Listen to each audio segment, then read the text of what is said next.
Thank you for joining us once again as we get another Formula One Grand Prix underway.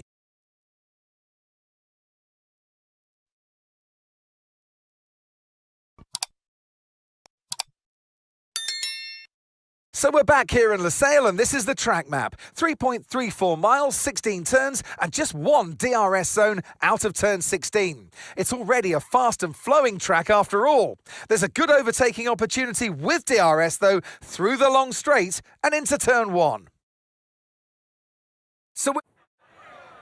And alongside me today, a man small in stature but big on comment, Anthony Davidson. Hello. So we come to Qatar this weekend, and what's the word I'm looking for when I think about the middle part of this track? Relentless. The whole track's relentless. It's predominantly built to be a motorbike circuit. For an F1 car, that means a lot of G-force. It's hot here, it's humid this time of the year that we come to in Formula One, and this puts pressure on the drivers. It also puts pressure on the car and the demands of the tyres. So it's a brutal circuit.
Just showing his concern for the undercuts that George Russell might well be trying to think about with his Mercedes cars. Gabriel Bortoleto comes into the pits. We haven't heard much from Sainz, but that clearly, whoever the strategist is, Carlos Sainz, always thinking about the long game.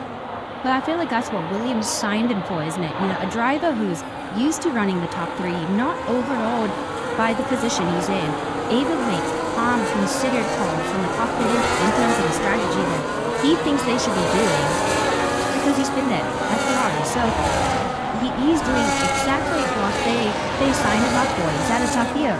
He's got 16 points on the board before today.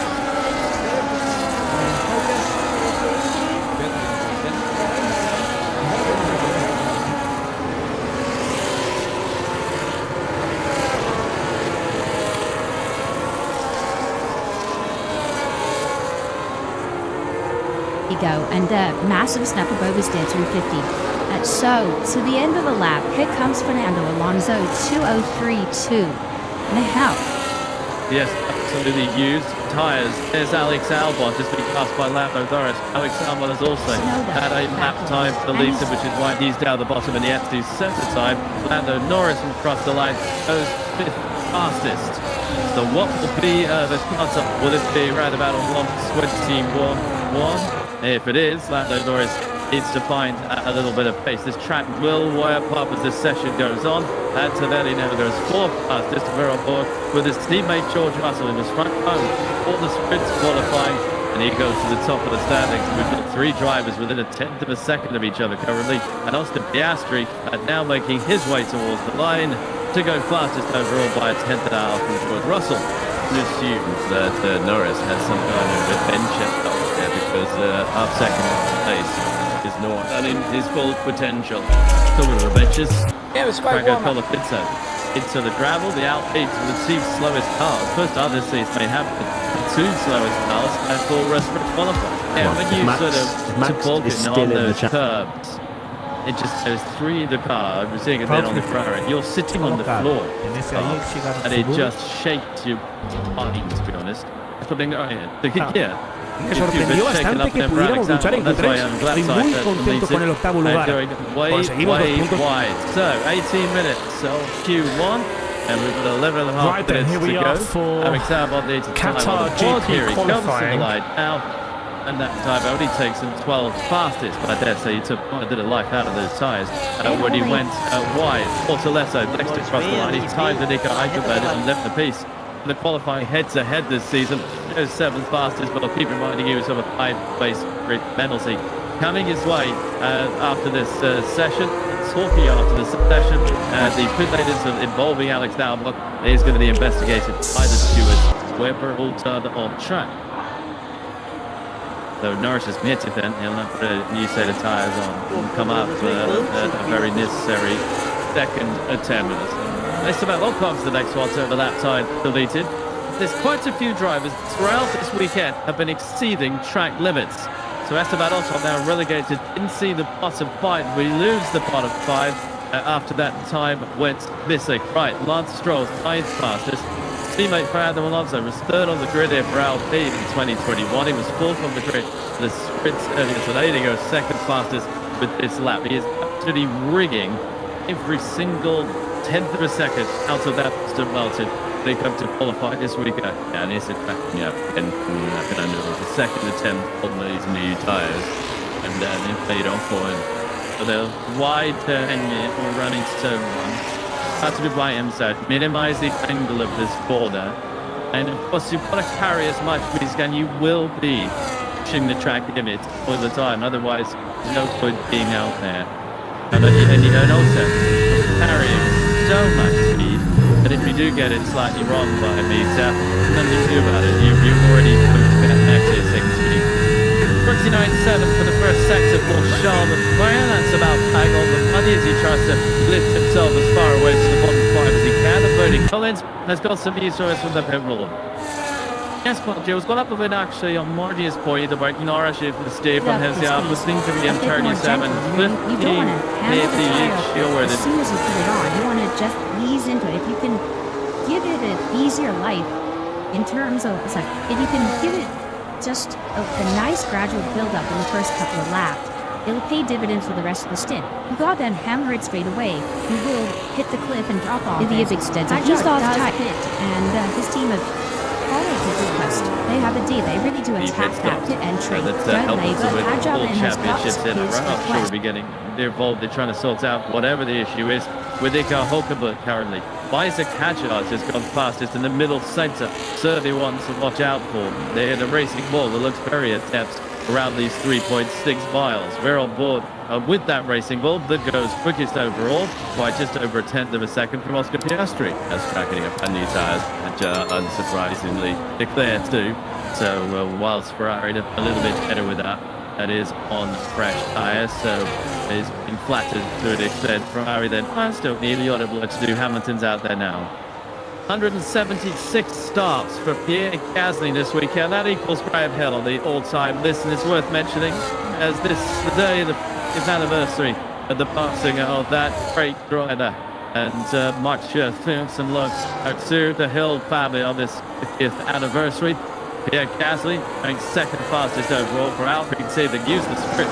They had a bit of a qualifying simulation at the end of this, put sense of good use for that time from Gasly there. Hamilton now goes sixth fastest, 3/10 off the pace, but taking himself well away from the drop zone. The track is ramping up a little bit again.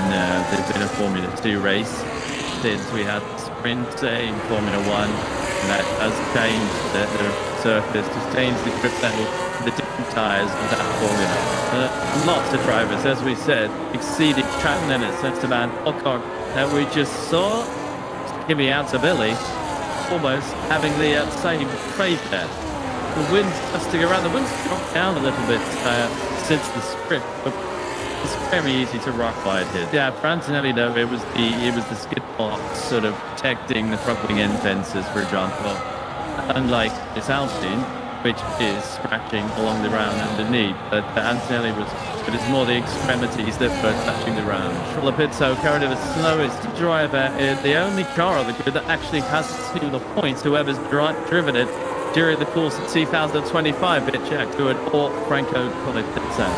Straight this up, shall we? Back to Stappen and Yuki Tsunoda in the picture. After Stappen with pole there in 2023, hasn't taken pole since Austin in 2025. Where is he going to go at the end of this lap? He's going to go fastest by 700ths of a second from Isaac Hadjar. Meanwhile, Yuki Tsunoda had a very impressive sprint qualified. He put his season best, started 5th on the grid. Max Verstappen and Red Bull really did on there tonight to try and store some useful points in the Grand Prix. He goes dead fastest. It's marked the second of the season. It's nearly now fastest in the first sector. Norris is doing on a good lap as well. As is Piastri. Now we were going to really see what McLaren have got. Twice as Alex Albon goes fastest, and there's just under 6 minutes to go of this Q1 session. Albon at the top 9, Carlos Sainz, his teammate at the top 5. Rob Wall with Lando Norris on a few stops, did they around turn 16 there to get the car turned, but he couldn't slow him down much. Maybe 4/10 square of Max Verstappen. What have they got past him? But oh, they got quite a lot on that, shall we? Yeah, they have.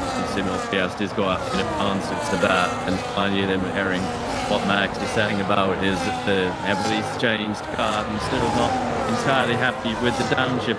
Piastri then just shied by 7 to 7 thousandths of a second, and Norris had at that time believed, but it was now happens as though now. Portometto, those 13 fastest, just a 7 to 7 1,000ths of a second, then separated the two. The Pirates is Esteban Ocon to the line, can't get himself out of the bottom 5. He's struggling for pace, and they're moving in there. But his teammate is finding just a little bit of pace for a rookie driver, and has out-qualified his teammate and has beaten him in the head-to-head in the sprints the Grand Prix for this season. But just to remind you, there's only sets that break the bottom 5 unless there are any penalties later on or car changes. And for the rest of the other 15, it's just about heading through to the next stage. So whilst it's not pole, the commitment will be Palmer until Q3. It's still encouraging from the Lando Norris side of the McLaren garage to finally be slightly ahead. Steering feels a bit funny, says George Russell. We had that issue last night. Also, Max Verstappen with jumping engines. Yeah, that issue last night, amongst many other things as well. Then Kravitz has the use of a pit lane. This track is really ramping up. Both Ferraris not being able, with a 20.9, to stay in the garage. They know they have to go again.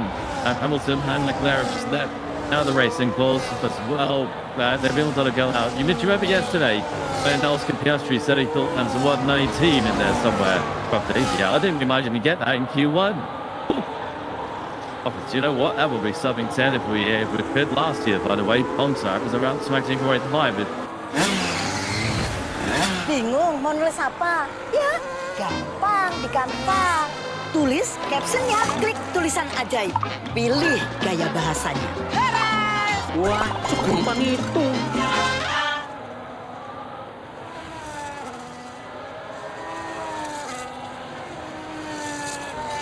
Nikmati momen olahragamu tanpa takut ketombe. Baru Sampo Lifebuoy anti ketombe mentol dingin dengan Active Power Serum, lawan kuman penyebab ketombe. It's qualifying and where it already falls in ahead of that in that Q1. Around the final corner, Coles Lard Stroll with the most Q1 eliminations this season, and he stays in that bottom 5.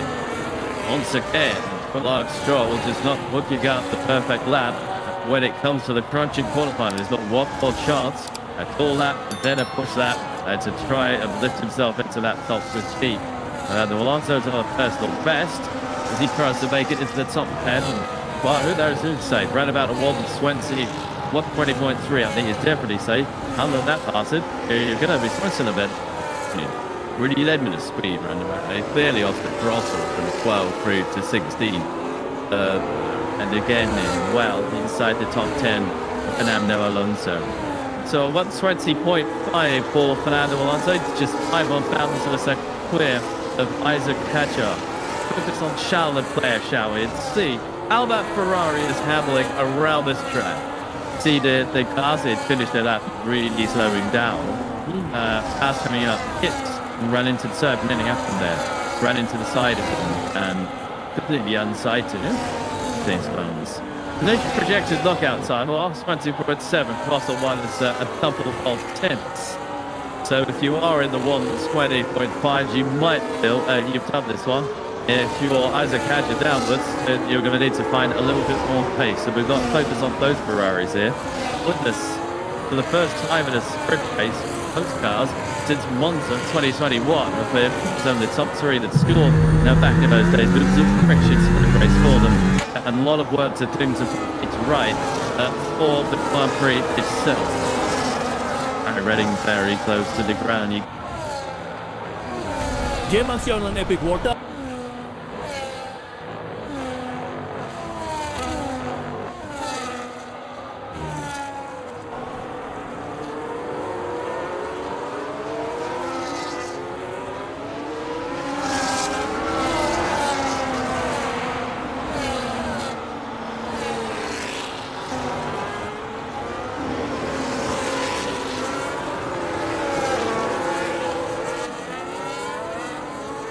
I heard. I'm glad Norris will lead the questions. So will happen on the out lap. Antonelli. Next across the line goes P5. Bennett was a bit of a pass. For the lap on Norris side of the garage. On George Russell, so first sector. Personal best, middle second in there. 26.9s as well. So can he get in there? And he's still in ahead. Back to the start. And then the Terrans are possibly just out of range. And he's not got too far to go to find the answer to that question. He was on pole here last year. It was George Russell. Can he deny? Piastri didn't tonight. Crosses the line. No, it's second row only.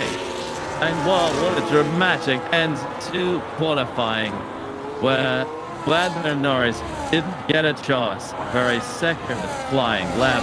Oscar Piastri did. He made it count for his first pole in a Grand Prix.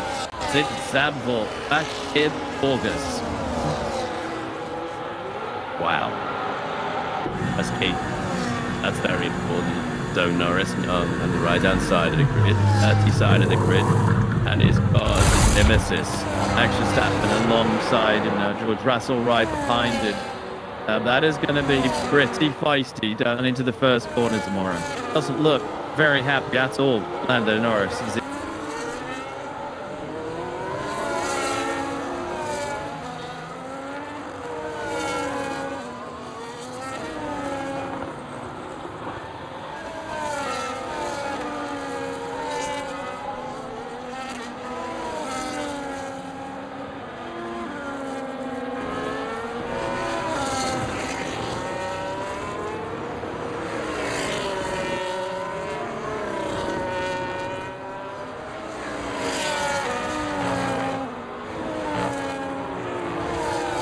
He gets rid of his knee pad and his crash helmet.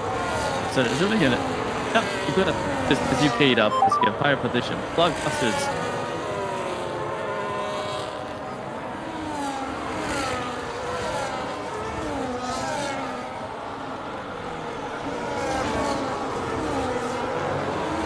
So McLaren front going lockout. For the Qatar Grand Prix, it's a full different process. It's all it's in for Qatar Grand Prix. It's the 6th pole of the season. Paul, Oscar, the Astri, George Russell on the second row. Lines up 4th on the grid. He's finished 4th here last 2 years. He's finished 4th here. Kimi Antonelli, top 5 for him. Really impressive performance in qualifying. Isaac Hadja made it into P6 out of Carlos Sainz. Is we're going to see the stewards. Fernando Alonso, who's 8th. Pierre Gasly, he's 9th. Charles Leclerc, who ended up slowest.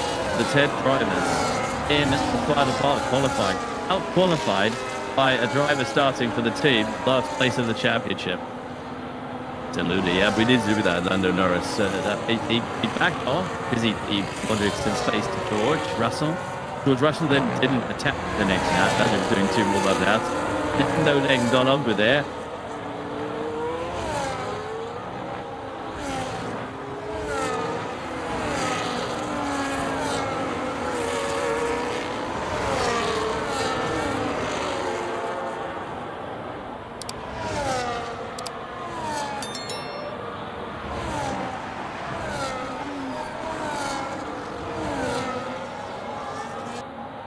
Albon.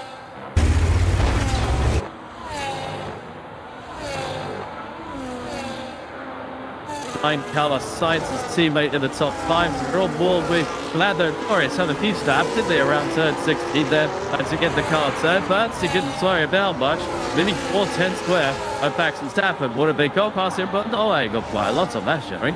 Yeah, we have. You've seen all Piastri's got in answer to that, and finally then we're hearing what Max is saying about his heavily changed car and still not entirely happy with the downshift. Piastri then just shied by 7 to 7 thousandths of a second. And Norris had at that time believed, but it was an out-happens as well now. Bortoletto was 13th fastest, just a 7 to 7 1,000ths of a second, then separated the 2 the Pirates. Esteban Ocon to the line, can't get himself out of the bottom 5, but he's struggling for pace at the moment. But his teammate is finding just a little bit of pace for a rookie driver. And how's out? Piastri fazendo o melhor primeiro setor. Agora sim está andando bem, está andando de pista livre, tem 15 segundos atrás do Leclerc. Lúcio é o líder, o segundo Norris, o terceiro Verstappen, quarto Kimi Antonelli, quinto colocado Leclerc. E o Tsunoda pressionando o Berman. Tsunoda pneu novo, Berman de pneus usados sem ter parado ainda no box. Pneus médios para o Tsunoda, pneus amarelos médios. Berman também de pneu médio, sem parar no box ainda. 18 voltas no total de 57. Deixe o seu joinha e inscreva-se no canal. Melhor volta do Piastri, 30.093. E aí a ultrapassagem do Tsunoda, fácil e tranquila, para cima do Berman, virando um 30.9. 5.1 atrás do Hamilton, que já fez a parada, está com o pneu mais novo do que o Tsunoda ali, e andando muito bem também o Lewis. Dos carros que já pararam no box, o Piastri é o líder, o segundo o Hamilton, o terceiro o Tsunoda, dos que já pararam no box.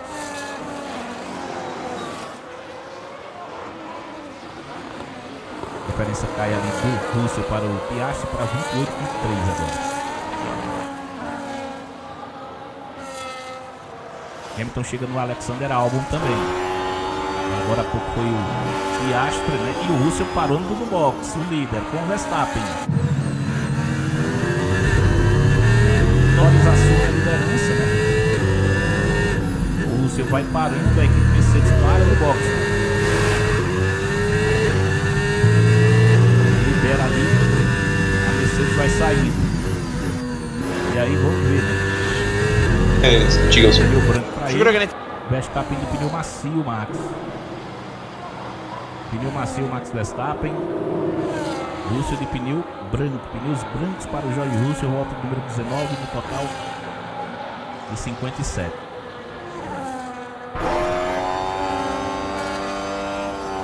O Verstappen volta ali.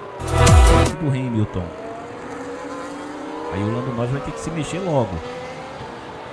Não pode demorar tanto ali o Lando Norris agora.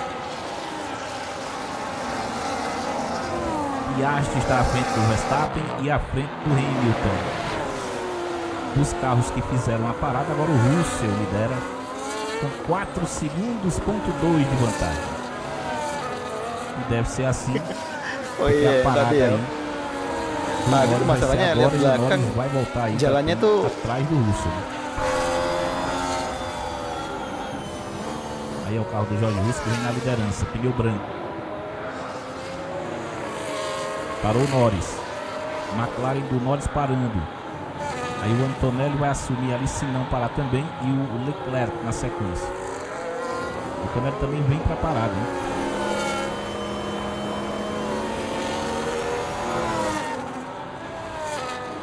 Então galera, você que está acompanhando aí do outro lado, deixando o joinha, o like, o gostei, se inscreva no canal e ativa o sininho das notificações. Bortoleto para cima do Berman que não parou no box. Olha o Gabriel. Vem forte o Gabriel Bortoleto para cima do Oliver Berman. Pressiona o Berman agora o Gabriel Bortoleto. Não pode perder tempo. O Bortoleto já abriu 10 pro Carlos Sainz. O Bortoleto está bem mais rápido ali do que a Williams. E aí ele volta para a 9ª posição agora, né? Com a parada do Berman.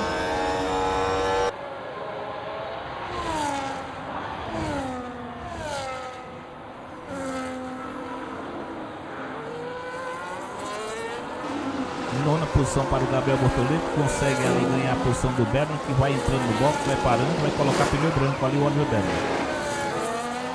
Ele vai acompanhando aí a troca do carro do Berman ali pela equipe Haas ali, e agora atualizando ali, só falta o Leclerc parar, né? Só falta o Leclerc parar agora no box e o Verstappen vem pressionando o Norris. Olha quem tá junto ali, Verstappen e o Norris. Verstappen do pneu macio e o Norris colocou branco. Sei não, hein? Essa parada do Norris aí, ó, já foi embora. Verstappen já foi embora, já ganhou a posição do Lando Norris. Diferença do Max para o Piastri agora é de 2 segundos e 1.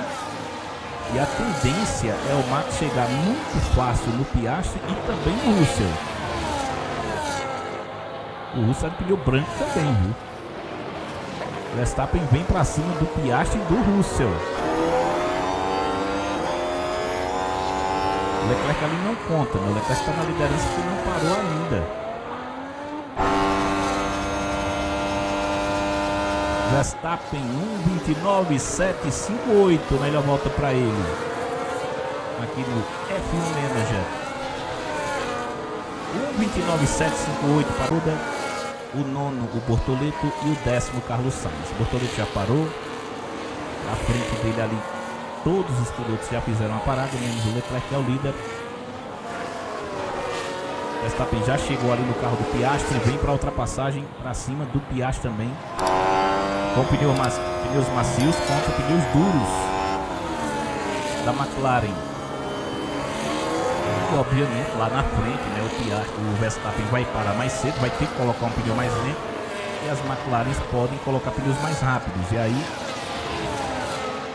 inverter ali a situação. Esse Mas piloto por enquanto está dando o Max ali mais rápido. Leclerc parou. Russell vem para reassumir a liderança.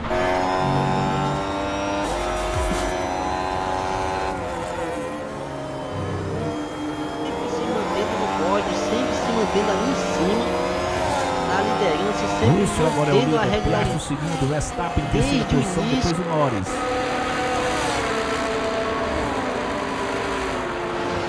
Olha o Max, colocou pra cima da McLaren, do Piastri, valendo a segunda posição, e o Russell tá bem à frente ali dos dois, ó. O Piastri tenta também se aproximar do Russell, só se aproximar do bem mais desgastado. Verstappen pressiona. E não pode perder tempo, Max. Não pode perder tempo, ele sabe disso.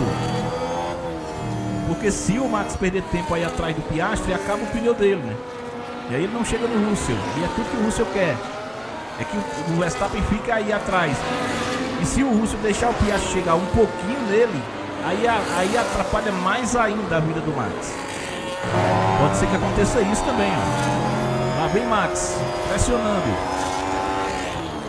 E é isso que está acontecendo, hein? E eu não duvido que o Russell esteja deixando o Piastri se aproximar de propósito. Porque o carro do Russell tem um pneu muito mais novo, o ritmo do Russell era melhor e o Russell de repente deixa o Piastri chegar, ó. para poder se defender. Pode ser isso também.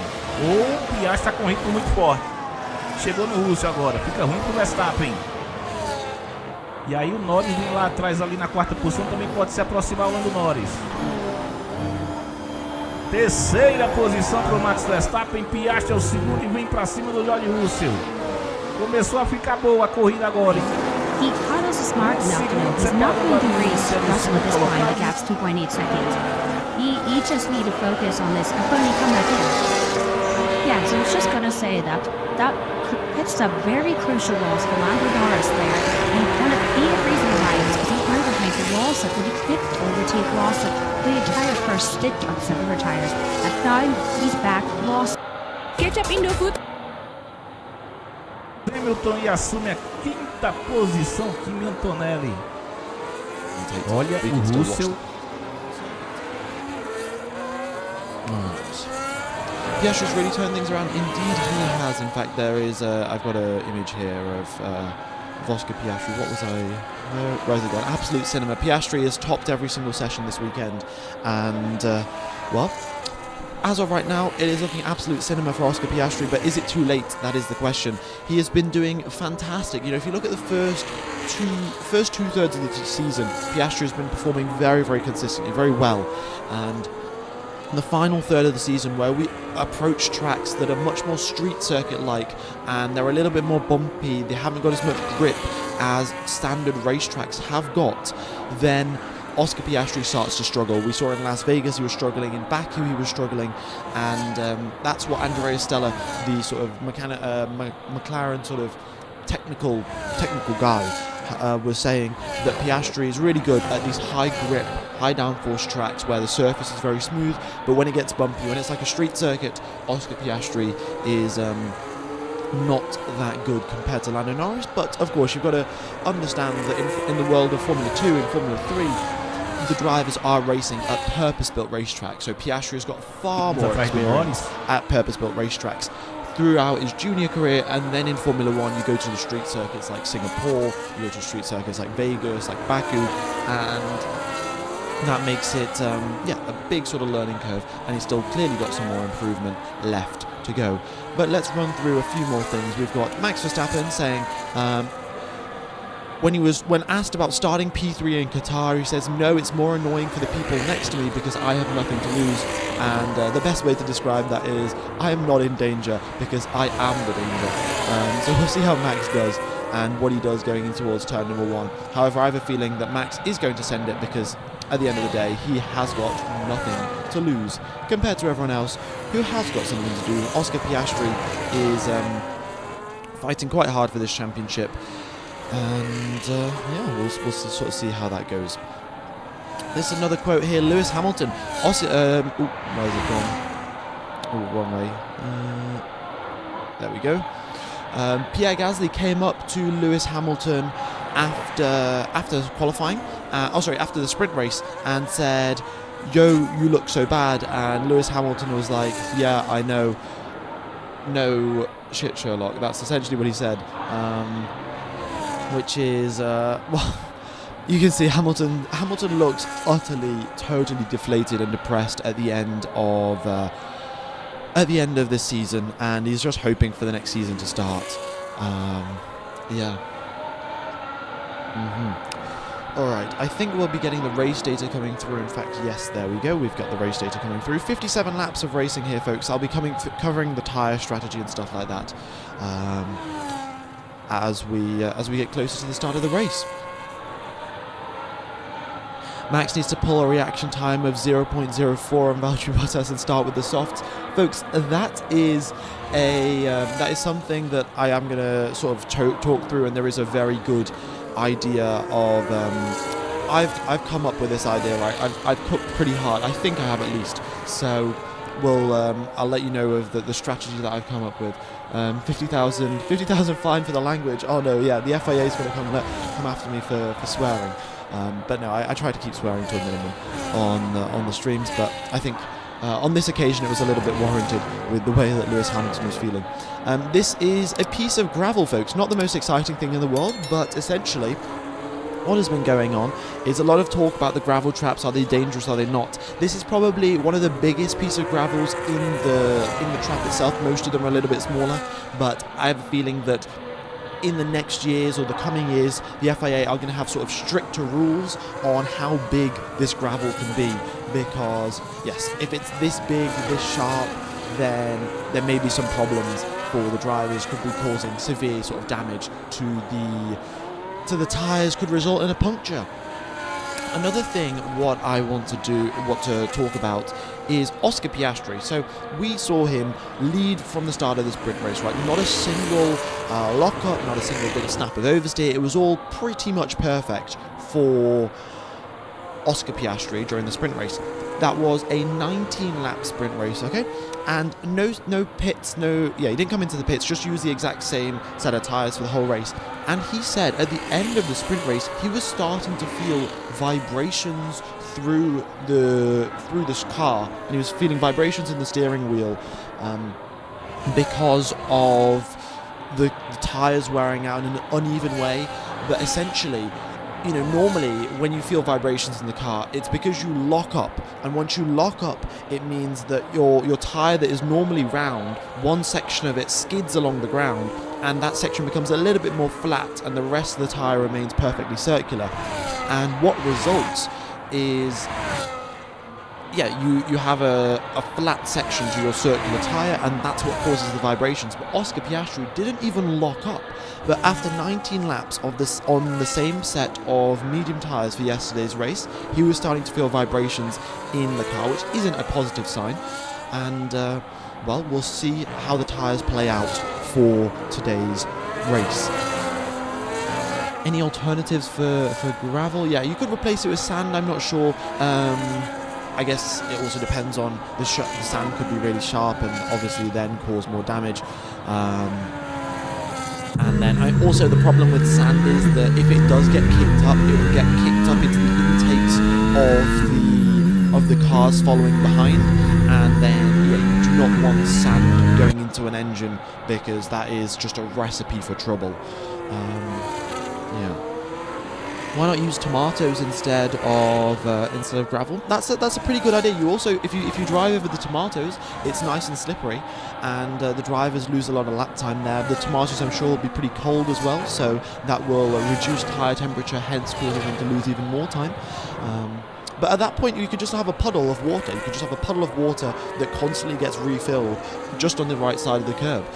However, having a puddle of water would mean the drivers would aquaplane because they're on slicks and they'd crash immediately. So probably not the best idea.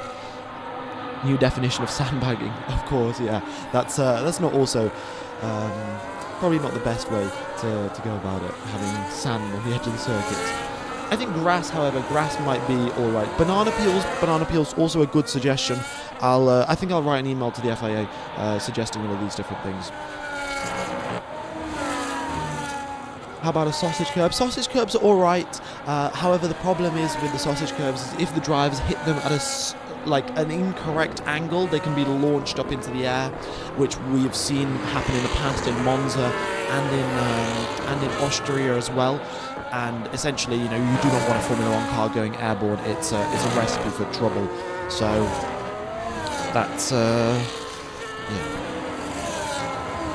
Okay. A few other things to talk about then. We have got the race strategy. So let's go through the race strategy that I've sort of cooked up that I think is going to be that I think is going to be a good idea. So this is the strategies that Pirelli have suggested. Start the race on the mediums, go between lap number 19 and lap number 25 on the first set, then pit onto another set of mediums, then go onto a set of softs right at the end of the race.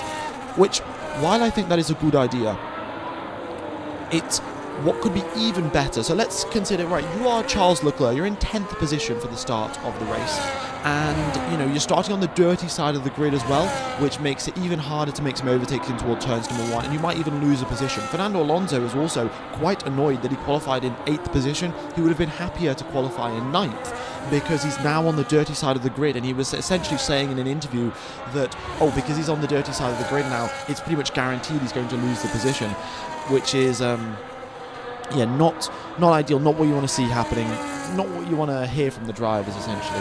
Jedi Fire, thanks for the donation. Good afternoon, everyone. Game. I hope you're well. Looking forward to seeing the Williams in the points today, perhaps the Hamilton-Rosberg style crash between the McLarens. It could happen, you know. Where did Rosberg and Hamilton crash going towards turn number 4 in Barcelona? And of course, turns 1, 2, 3, and 4, all very high-speed corners to start off the lap in Barcelona. And we've got also 4 high-speed corners here in Qatar, so maybe it'll happen. But now, moving on to my big brain strategy, it is Charles Leclerc, you know, who's at a disadvantage already, starting in 10th, starting on the dirty side of the grid. What he should do, instead of starting the race on the medium, start the race on the soft tyres, right? So so start the race on the softs, and here you can see you gain a 4-meter advantage off the medium tyre runners, nearly an 8-meter advantage over the hard tyre runners, okay, off the line, because you're starting on the soft tyres. Then on lap number 7, what you do is you come into the pits and you drop all the way to the back of the pack. You know, the gap between 10th position and 20th position isn't going to be that big 7 laps into the race, and Leclerc will have huge amounts of clean air when he comes into the pits, or whichever driver we're talking about here. But for example, Charles Leclerc, he comes into the pits lap number 7 after doing 7 laps on soft, so potentially gets a really good launch, maybe goes up into 8th position, maybe 7th position, because he starts on the softs, then comes into the pits, and then does 25 laps on a set of medium tyres in a whole bunch of clean air, and then also does his final stint also on medium tyres, again in quite a lot of clean air. And because he's in the clean air, no sort of dirty air, he'll be undercutting everyone by a huge margin, and that might result in him getting up into the top 5, into the top 4. So that is my strategy. I mean, let me know what you think, if that's going to work or not. But coming into the pits really early, then getting a bunch of clean air while everyone else is managing their tyres in dirty air, and you know, they're not trying to get too close to the driver ahead because it's going to overheat their tyres and things like that. Come into the pits nice and early, whole bunch of clean air ahead of you on the circuit. That might be the way forward.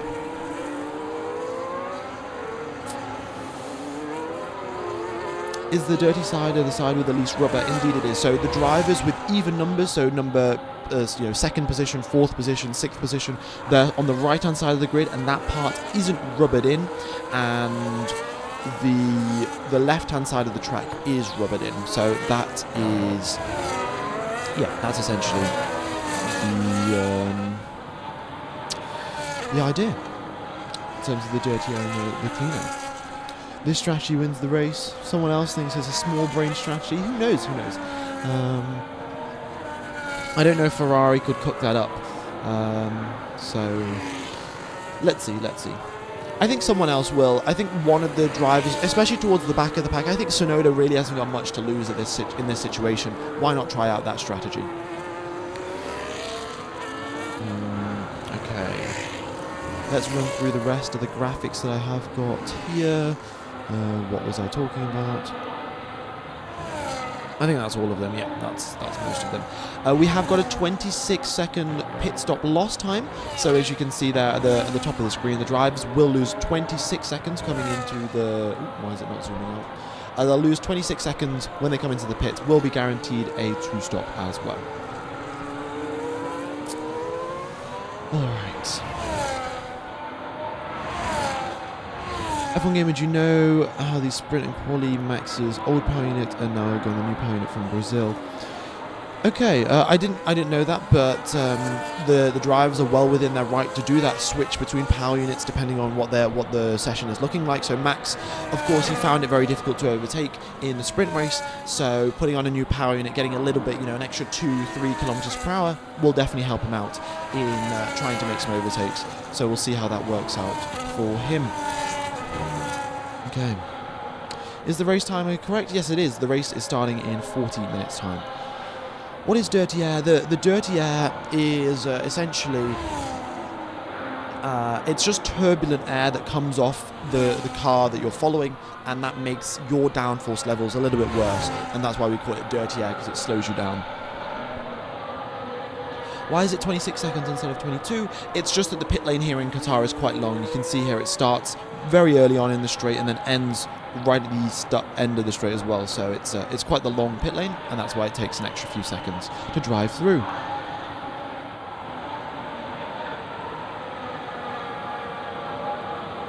How will quali work next year with 2 more cars on the grid? Will it drop each? I think they will drop 6 in Q1 and 6 in Q2, so it will remain to be a top 10 shootout. I think that would be the way that would go about it, but I guess the FIA can decide next year. Alright folks, the drivers are on their reconnaissance lap, so they're coming out onto the circuit, driving around to get a feel for the conditions, and then they'll be lining up on the starting grid very, very shortly.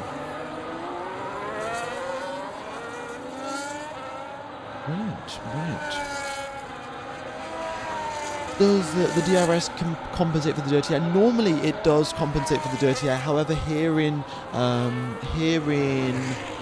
Qatar, we've only got 1 DRS zone. So typically, if you had 2 DRS zones, it would be sufficient to compensate. But in Qatar, we've only got 1 DRS zone, which makes it a bit of a problem. Pre-race warm-up coffee and Max train versus the papayas. Yeah, we'll see what Max can do against the 2 papayas. Maybe, well, you know, I think that the 2 McLarens will be going head-to-head towards turn 1, and Max is going to go pick up whatever the scraps are. You know, if Norris tries to send one down the inside and they both go wide, Max will try to slip through on the inside and take P1. Who knows what will happen. F1 Gamer, why do they keep gravel on the circuits? Why not extend the road? Track limits at most. The reason that they keep gravel is to prevent the drivers going wide at track limits. You know, we saw yesterday that only, you know, it was Tsunoda and Antonelli got 5-second time penalties for track limits, but if the gravel wasn't there, we would have had way more drivers getting lap times deleted and way more drivers getting penalties as well, because here in Qatar you gain boatloads of lap time by going wide on the curbs and widening your entry as well. So that is yeah, that's sort of the reason why we've added gravel traps, is to prevent endless amounts of lap times being deleted. Yeah, having that much runoff is just a little bit too forgiving. You can have grass, you can have gravel, whatever it is, but if you continue just directly having runoff area, the drivers are just going to take advantage of that and not drive on the actual racetrack. Have you ever driven behind a big semi and felt the air push right behind you before you get close to the thing and it seems to stop? Yes, I have. Well, in fact, it's a lot more noticeable when you're on a motorcycle and you are trying to slipstream a car ahead of you.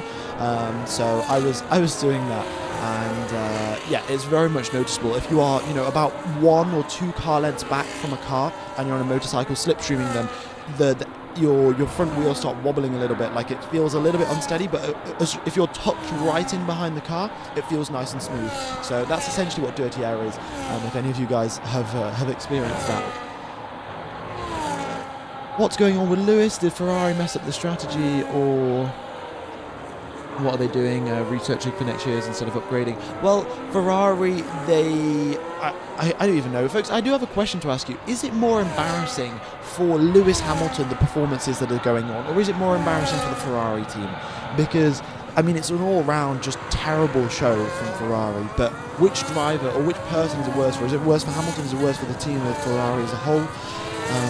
But essentially what happened yesterday was, well, if we look back to Friday, the pace was not that good for Lewis Hamilton in sprint quali. So the team were like, okay, we're going to make some setup changes, start from the pit lane. And the setup changes they made were based off what the test drivers did in the simulator, you know, all over, you know, last night. So the test driver worked throughout the night, found a better setup. They put it on Hamilton's car. Hamilton said it was even worse.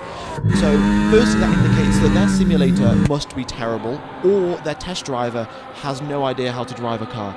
I don't know which one it is, but if the simulator is terrible for the Ferrari team, it doesn't bode well for 2026, because, you know, most of the car gets designed in the simulator first, and then they do pre-season testing, you know, in January or in February.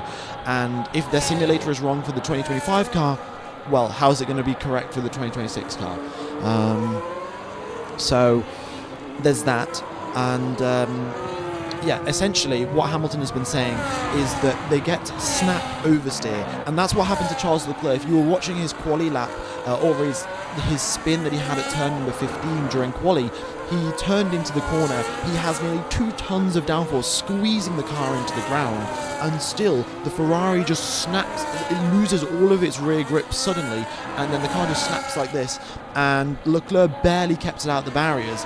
but Hamilton having a much more tough time dealing with that. And I think Hamilton, you know, what at least the experts say is Hamilton prefers a car that understeers a little bit more, and of course an oversteery car that snaps all the time is the exact opposite of what Hamilton prefers. So that might explain the difference between Leclerc and Hamilton in terms of pace, but you know, the fact that Ferrari are just so far down is totally a Ferrari problem.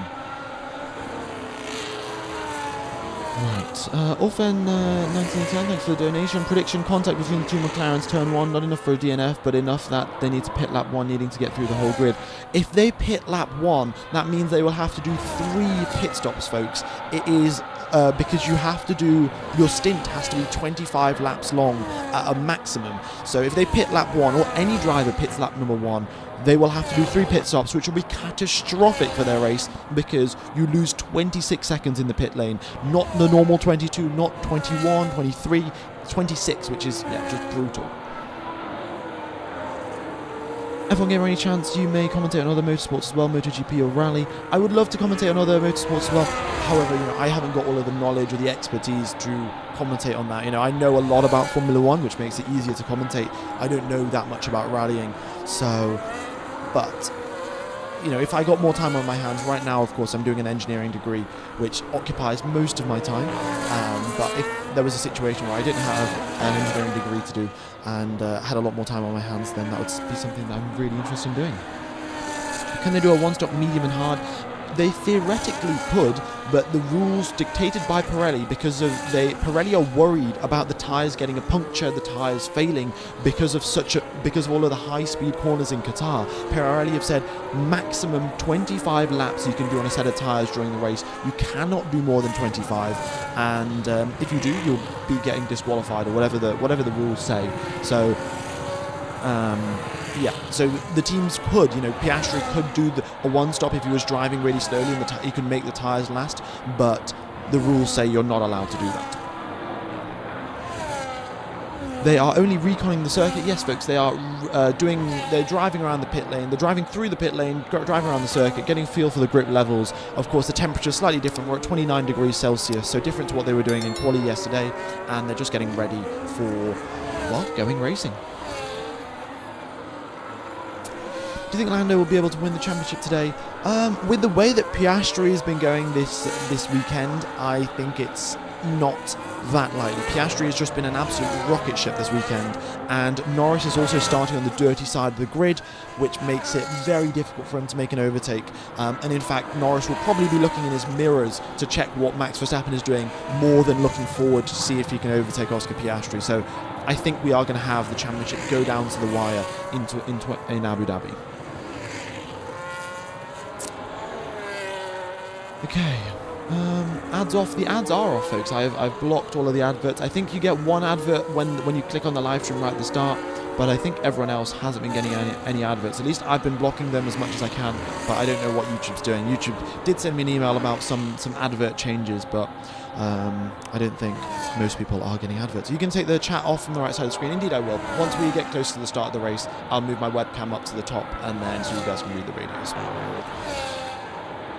Okay, yeah, Franco Colapinto's starting the race from the pits. Haven't got any more confirmations just yet about who's starting the race in the pit lane and who's not. But one thing I do know, Colapinto's starting from the pits.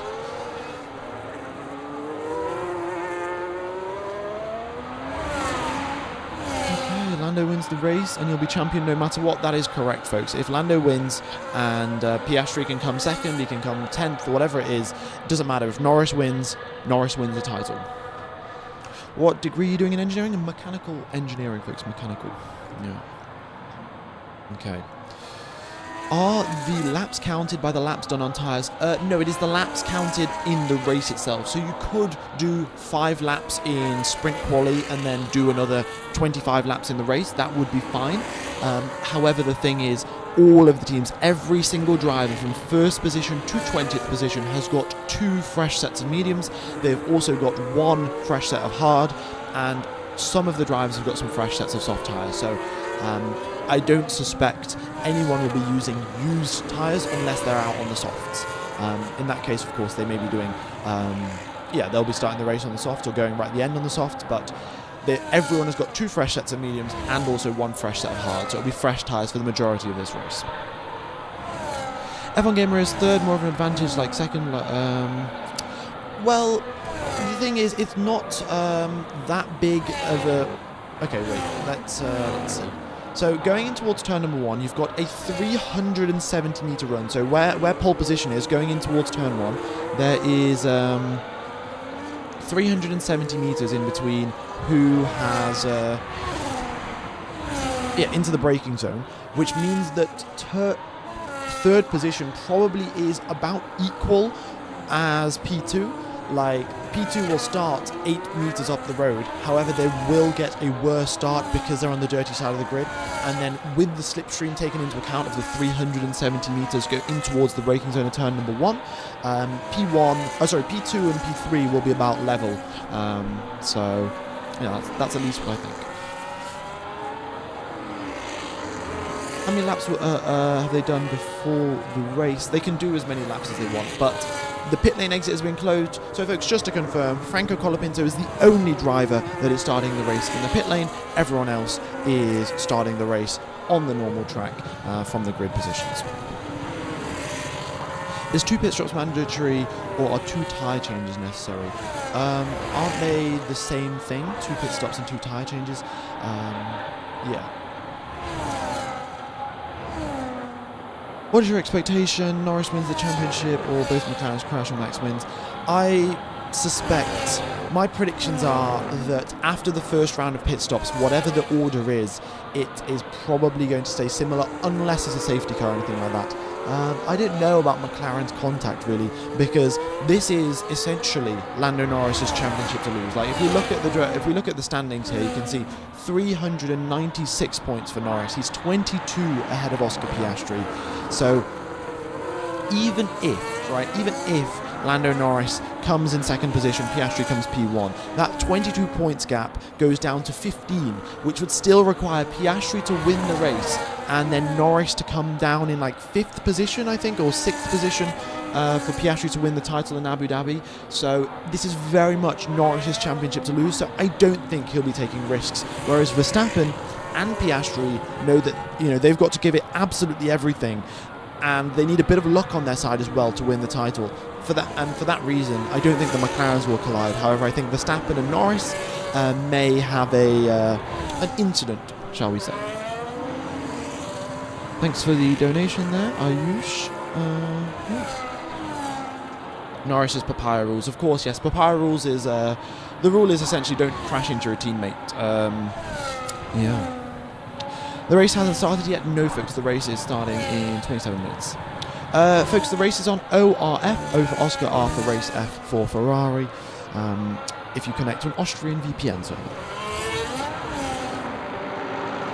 Will Mon mode next season be applicable anywhere on the track, or will it be like DRS? Mon mode next year will be applicable everywhere around the circuit, but I'll probably be making a video about it in the off-season to sort of explain how it's, how it works and everything along those lines. Will they get penalised for not doing 2 stops, or the entire thing is just a recommendation? They will get penalised. The rule is that you have to do 2 pit stops, otherwise you're not allowed to. You'll probably get disqualified, I think. How to donate? There's a donate button on just at the bottom of the YouTube chat. But don't feel like you guys need to. You guys have helped out significantly on the channel. The data's just giving a quick refresh, folks. The data will be back in approximately 20 seconds or so, and we'll get everything back up onto the screen shortly. We've got 7,000 people tuning into live stream. Thanks everyone for tuning in. If you haven't hit the like button, be sure to do so. It goes a long way to helping out the channel, and we'll be getting underway for the racing very, very shortly.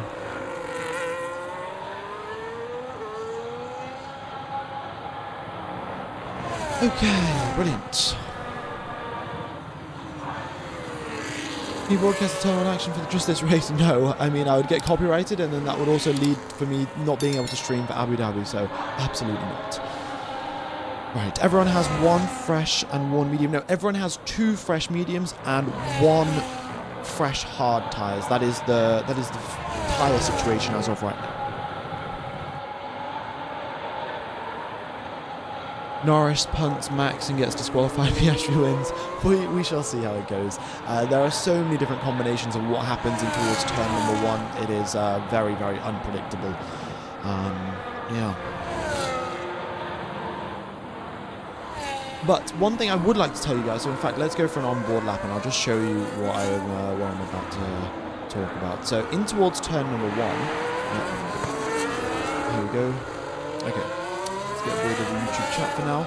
And yeah, so in towards turn number 1, it's a very, very small braking zone, which makes it difficult to overtake. You know, all of the other key braking zones, you look at, you know, where is an optimal overtaking zone in Bahrain? It's turn 1. You brake at the 100 meter mark, 110 meters out. Very, very big braking zone. Same thing at Monza, and any real overtaking zone that we look at throughout the whole Formula 1 season, the drivers are braking for at least 80 meters or so, and that means it gives you the opportunity to outbrake your rival in towards the corner. If you're only braking for 40 meters, you can't shorten that braking zone that much to actually pull off an overtake, which is the difficulty around here in Qatar. So the drivers in towards turn number 1 brake, and it's the 4th gear around here. And the one thing I would like to mention, on the exit of turn 1, on the left hand side of this curb that you can see, there is a gravel trap. So anyone that is on the inside line, for example, Lando Norris or George Russell, who are starting on the right-hand side of the grid, they can very, very easily push anyone off into the gravel. Not, you know, they can give them a little tap or they can squeeze them towards the gravel, cause them to lose a lot of lap time. And because it is a turn 1, lap 1 incident, they're probably also going to get away with it. That being said, you know, it doesn't have to be just Norris or Russell. You know, Verstappen could pick the inside line in towards turn 1 and he could do the same. But there is a gravel trap there, and that is a concern for anyone that's hanging it around the outside at turn 1. Very, very easy to get pushed or squeezed off towards the gravel trap. Alright, let's continue on through the flying lap. You go towards turn number 2 here. Again, you can go side by side through 2. Turn 3 is very much a kink in the road, not too much of a concern. Turn 4, pretty big braking zone here. The driver's braking. Actually, it's not even that big of a braking zone. The drivers approach in 6th gear. They should go down to 4th gear. You know, if I was a good driver in this game, I would have shifted down into 4th. But you make your way through 5, and then turn 6. This is the big braking zone. You brake from 6th gear down into 2nd gear, maybe even 1st gear. You know, at the start of the race, when you've got a lot of fuel in the car rotates a lot slower. So 1st gear might be optimal for that corner. Then you go through turns number 7. It's reasonably easy to sort of stay on the circuit here. A lot of drivers do actually miss the apex of turn number 7 because their car starts to understeer ever so slightly.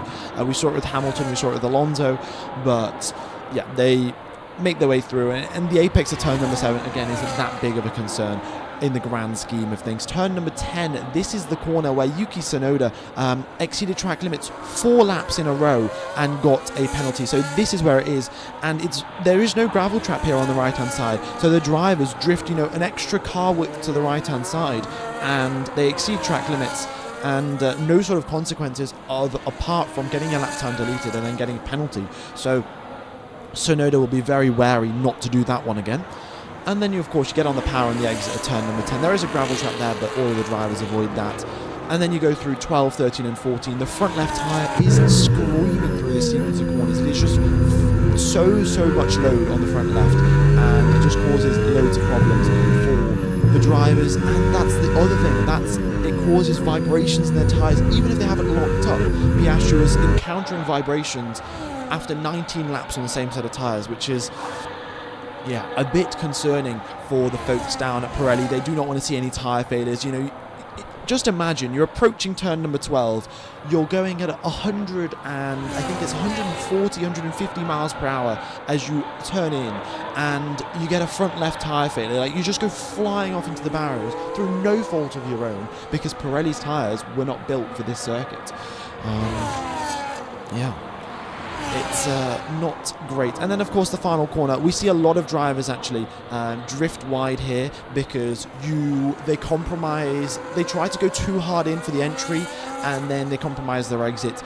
Oscar Piastri, however, has not done that. Not a single one of his qualifying laps has he messed up the final corner, which is pretty important, because if he gets a good exit out of the final corner, it's pretty much impossible to overtake him towards turn 1, as we saw in the sprint race. You know, Fernando Alonso made a big mistake out of turn 16. That's why Antonelli overtook him. Leclerc also had a big issue. That's why Behrman overtook him. So, yeah, if you don't make a mistake out of the final corner, it makes it extremely tough to get an overtake in towards turn number 1. Unless, of course, your name is Max Verstappen and you've got a brand new engine in your car that you got in Brazil, and, well, you've got a few more horsepower than the rest of your competition. I don't think any teams will be signing you up as a test driver. Yeah, probably not. I would be... I was good back in the day. F1 2019 was my prime, but since then I'm very much washed. In F1 2019 I was like top 500 on the leaderboard on quite a few time trials, but since then it's been all downhill from there. F1 Gamer, why and how is Yuki the only driver that performed worse in the main qualifying compared to the sprint qualifying? It's essentially because all of the other drivers found more performance increases and Tsunoda didn't. That may be down to Red Bull going in the wrong direction with the setup, or it was just Tsunoda having a bad lap at the end of Q1.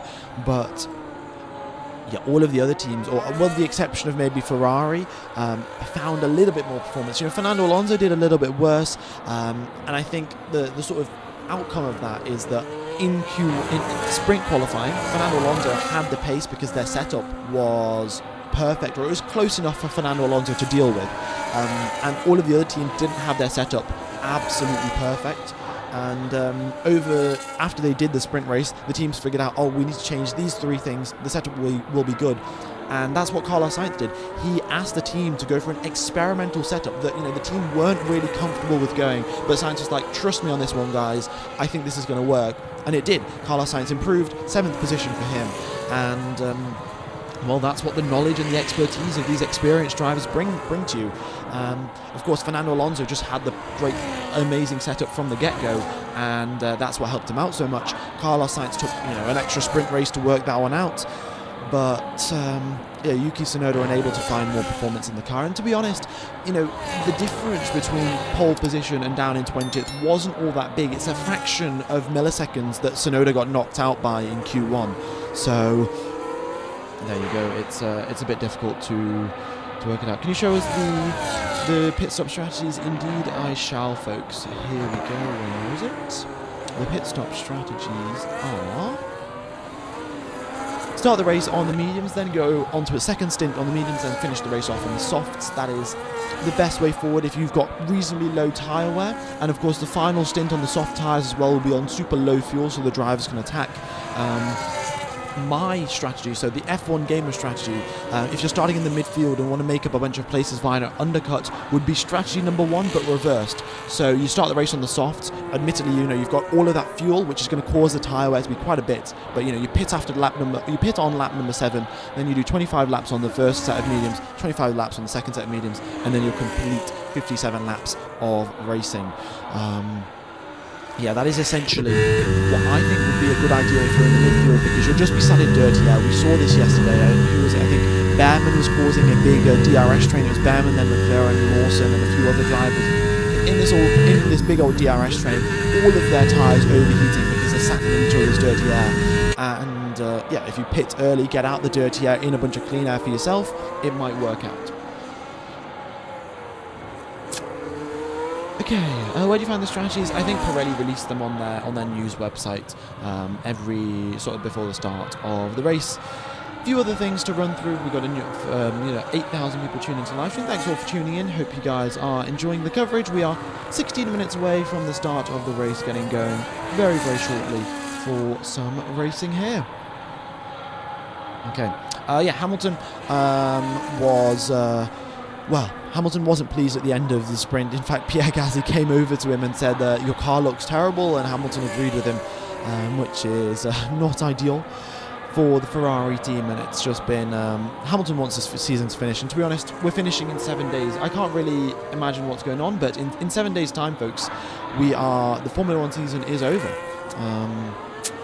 Yeah, I don't know what I'm going to do over the weekends, but that is bit of a concerning thought. looking at this, we can see who's been doing the outstanding performances, who's been getting into Q3 the most. Of course, the McLarens have made it through into every single Q3. They've got a rocket ship for a car. Verstappen, George Russell and Leclerc have made it through into every single Q3 bar one. And then looking further down the field, the big standout performance, of course, is Pierre Gasly with 10 Q3 appearances in the Alpine car. Ollie Behrman as well, six Q3 appearances for him, outdoing his teammate by 4 times. Ocon only made it into Q3 on 2 occasions, and Behrman has done it on 6 occasions. So nice job there from Ollie Behrman. Same thing could be said for Bortoleto, getting into Q3 more times than Hülkenberg. Bortoleto consistently has been a better qualifier than Hülkenberg, and the raw speed that he has shown in his rookie season, out-qualifying Nico Hülkenberg on multiple occasions, bodes very well for the future of his career. Okay, Russell might win the race, Norris wins the championship, just like Singapore and Las Vegas 2024. Who knows? We'll sort of see how it goes. It's I'll bring up the championship standings as when the time is right. In fact, let me bring them up right now. Where are they going? There we go.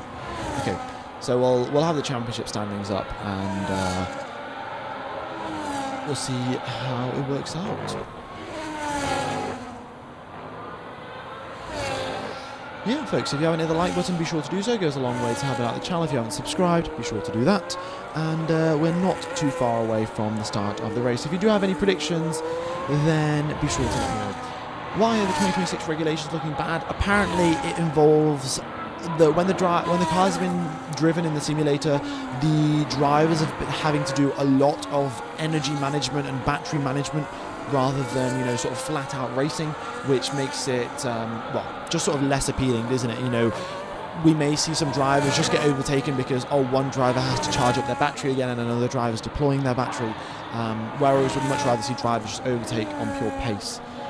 So that's what the drivers have been saying, at least, but every single driver and every single press conference that comes out from a Formula 1 team needs to be taken with a pinch of salt. The Mercedes team will say whatever about the 2026 regulations. For example, if the development isn't going well for the 2026 engines for Mercedes, then they'll come out in the press conference and say, the 2026 engines are stupid, we need to change the regulations, just to test the waters to see if the other teams are happy with changing the regulations as well. And if the other teams are doing well, then the other teams are going to say, no, we want to have the current regulations. And if the other teams are also having a difficult time developing the engines, then they might also agree and we want to change the regulations as well. But to be honest, take everything with a pinch of salt with regards to 2026. We'll see how it goes down in a few months' time.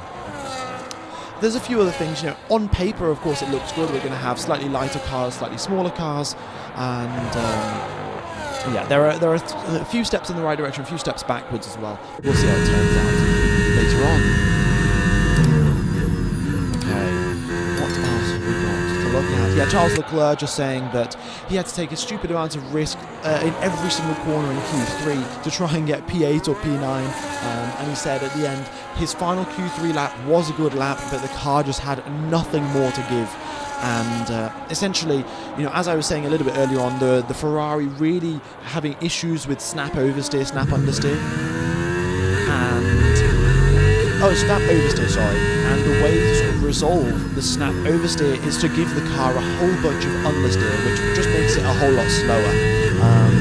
A little bit of understeer is good, but a lot of understeer is bad. And the only sort of the simple fix to get rid of this snap oversteer problem that the Ferrari is experiencing is to just make the car understeer instead of oversteer.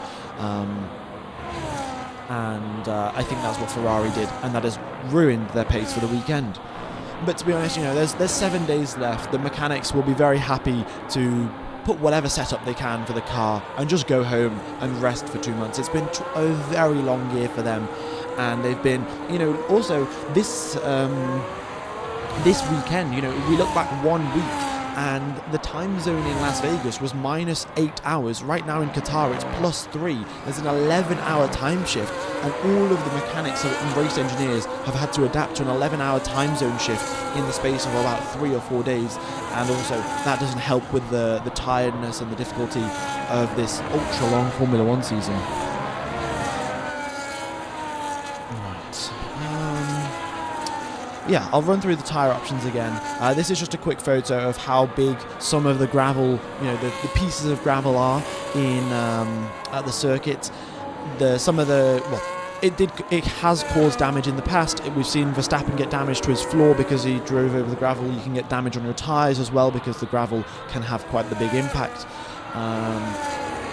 This is Max's view going in towards turn number 1. He says, it's more annoying for the people next to me because I have nothing to lose. And in essence, he's saying, I'm not in danger, I am the danger. And we'll see what Max does. This weekend so far has been absolute cinema for Oscar Piastri. He has come P1 in every single session, practice, qualifying, race, whatever it is, he's been P1, and it looks good so far. Quick reiteration in terms of the grip levels at the start of the race. The drivers starting on the softs will gain 4 meters compared to the drivers starting on the mediums, and they'll gain 8 meters to the drivers starting on the hards. Quite a big difference in grip levels, but also the difference between left side and right side of the track has around about an 8 meter difference as well. So, if you are starting in second position, you are starting 8 meters ahead of the driver in third, but then because you're on the dirty side of the grid, you also lose that 8 meters. So you're about level playing field in towards turn number 1. Right. Yeah, and that is the race strategy. According to Pirelli, medium, soft is what I am expecting, but if some drivers do the reverse, that will also be a reasonable strategy, I think. Yeah, we'll be getting the radios coming through. We've just got a radio check there from Lance Stroll. We're 8 minutes away from the start of the race. Thank you all for tuning in. If you haven't hit the like button, be sure to do so. And, we're about to have a great end of the season with this weekend in Qatar and next weekend, of course, in Abu Dhabi. What are your predictions in towards turn number 1? Adrian Newey's here at the circuit. In fact, there were quite a few images of him looking at the Mercedes car, looking at the McLaren car, and then looking at the Aston Martin as well, seeing what he can do to, understand what McLaren are doing with their aero concept design, and see if any of that knowledge can be implemented towards the car in 2026. Risk of rain is 0%. We are in a desert, of course. Clear skies, and track temperature is 28 degrees Celsius, air temperature 22 degrees Celsius. Not too hot for the drivers in terms of temperature. However, the humidity is 67% humidity, which is pretty high, and the G-forces through the corners is going to be brutal for the drivers, and this will be the toughest race weekend for the drivers in terms of physical strength. There is going to be huge amounts of sweating. They've only got 1 litre or 750 mils of water or electrolytes in their car to drink, and they'll be losing upwards of 3 kilograms via just sweating. It is going to be very, very intense. We'll see how the rookies cope. Of course, they've had the whole season to prepare, but Qatar is on a whole other level compared to even Singapore, because pretty much every single corner you're at least pulling 3G going left or right, and in the braking zones you're pulling 4G into the brakes, forwards and backwards. It is especially tough. Right, let's switch over to over here. We've got the team radios coming through, so you guys can read that. Yeah.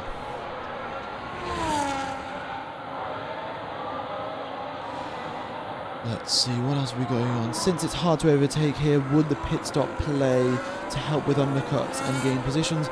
Yes, that is why I think starting the race on the softs, getting as best as possible rate start as you can, trying to make some places up on lap 1, and then pitting into clean air would be the way forward. Pit into clean air, do loads of lap times without any sort of concern of dirty air.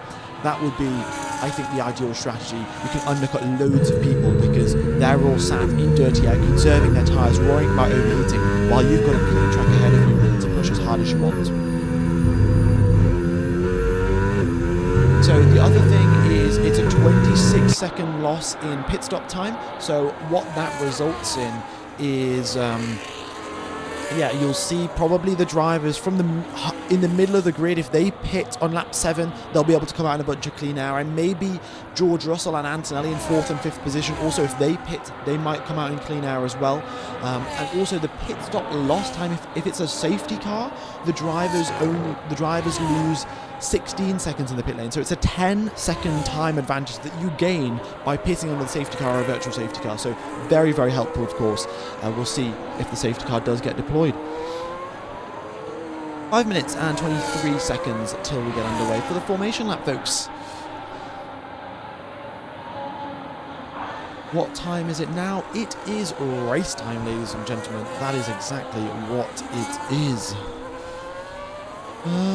Yeah, thank you all for tuning in. Hope you guys are enjoying the coverage as we now get underway towards the start of the race.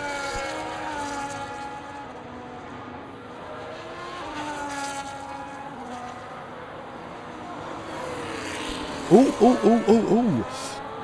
Okay, here we go then, folks. Tyre information has just come through. Hard tyres for Alex Albon and Franco Colapinto. Softs for Hamilton and Hülkenberg, and everyone else is starting the race on medium. So I have a feeling that Hülkenberg and Hamilton are going to be trying to pull off my strategy, the one that I came up with.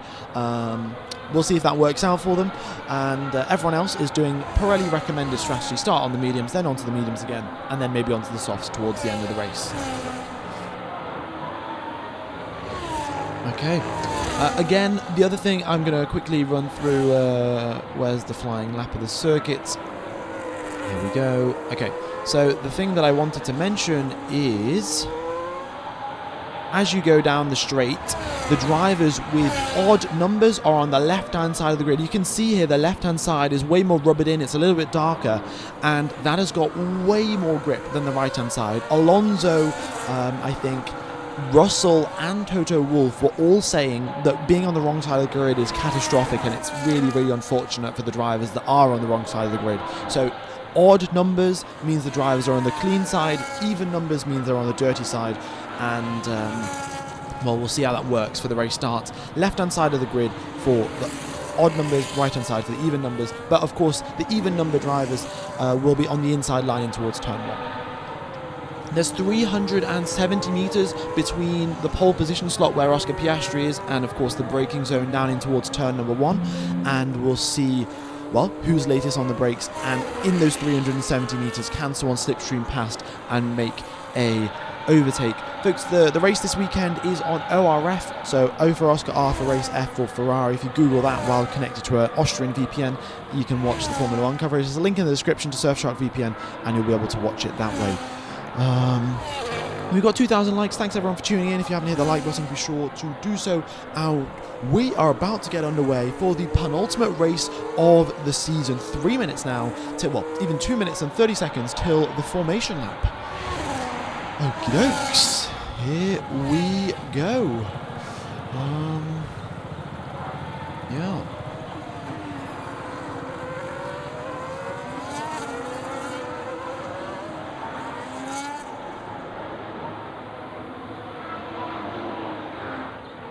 Okay, that's set up. Fantastic. Just to confirm, I think Max is using his fresh engine that he got in Brazil, so a few extra kilometers per hour for him down the straights.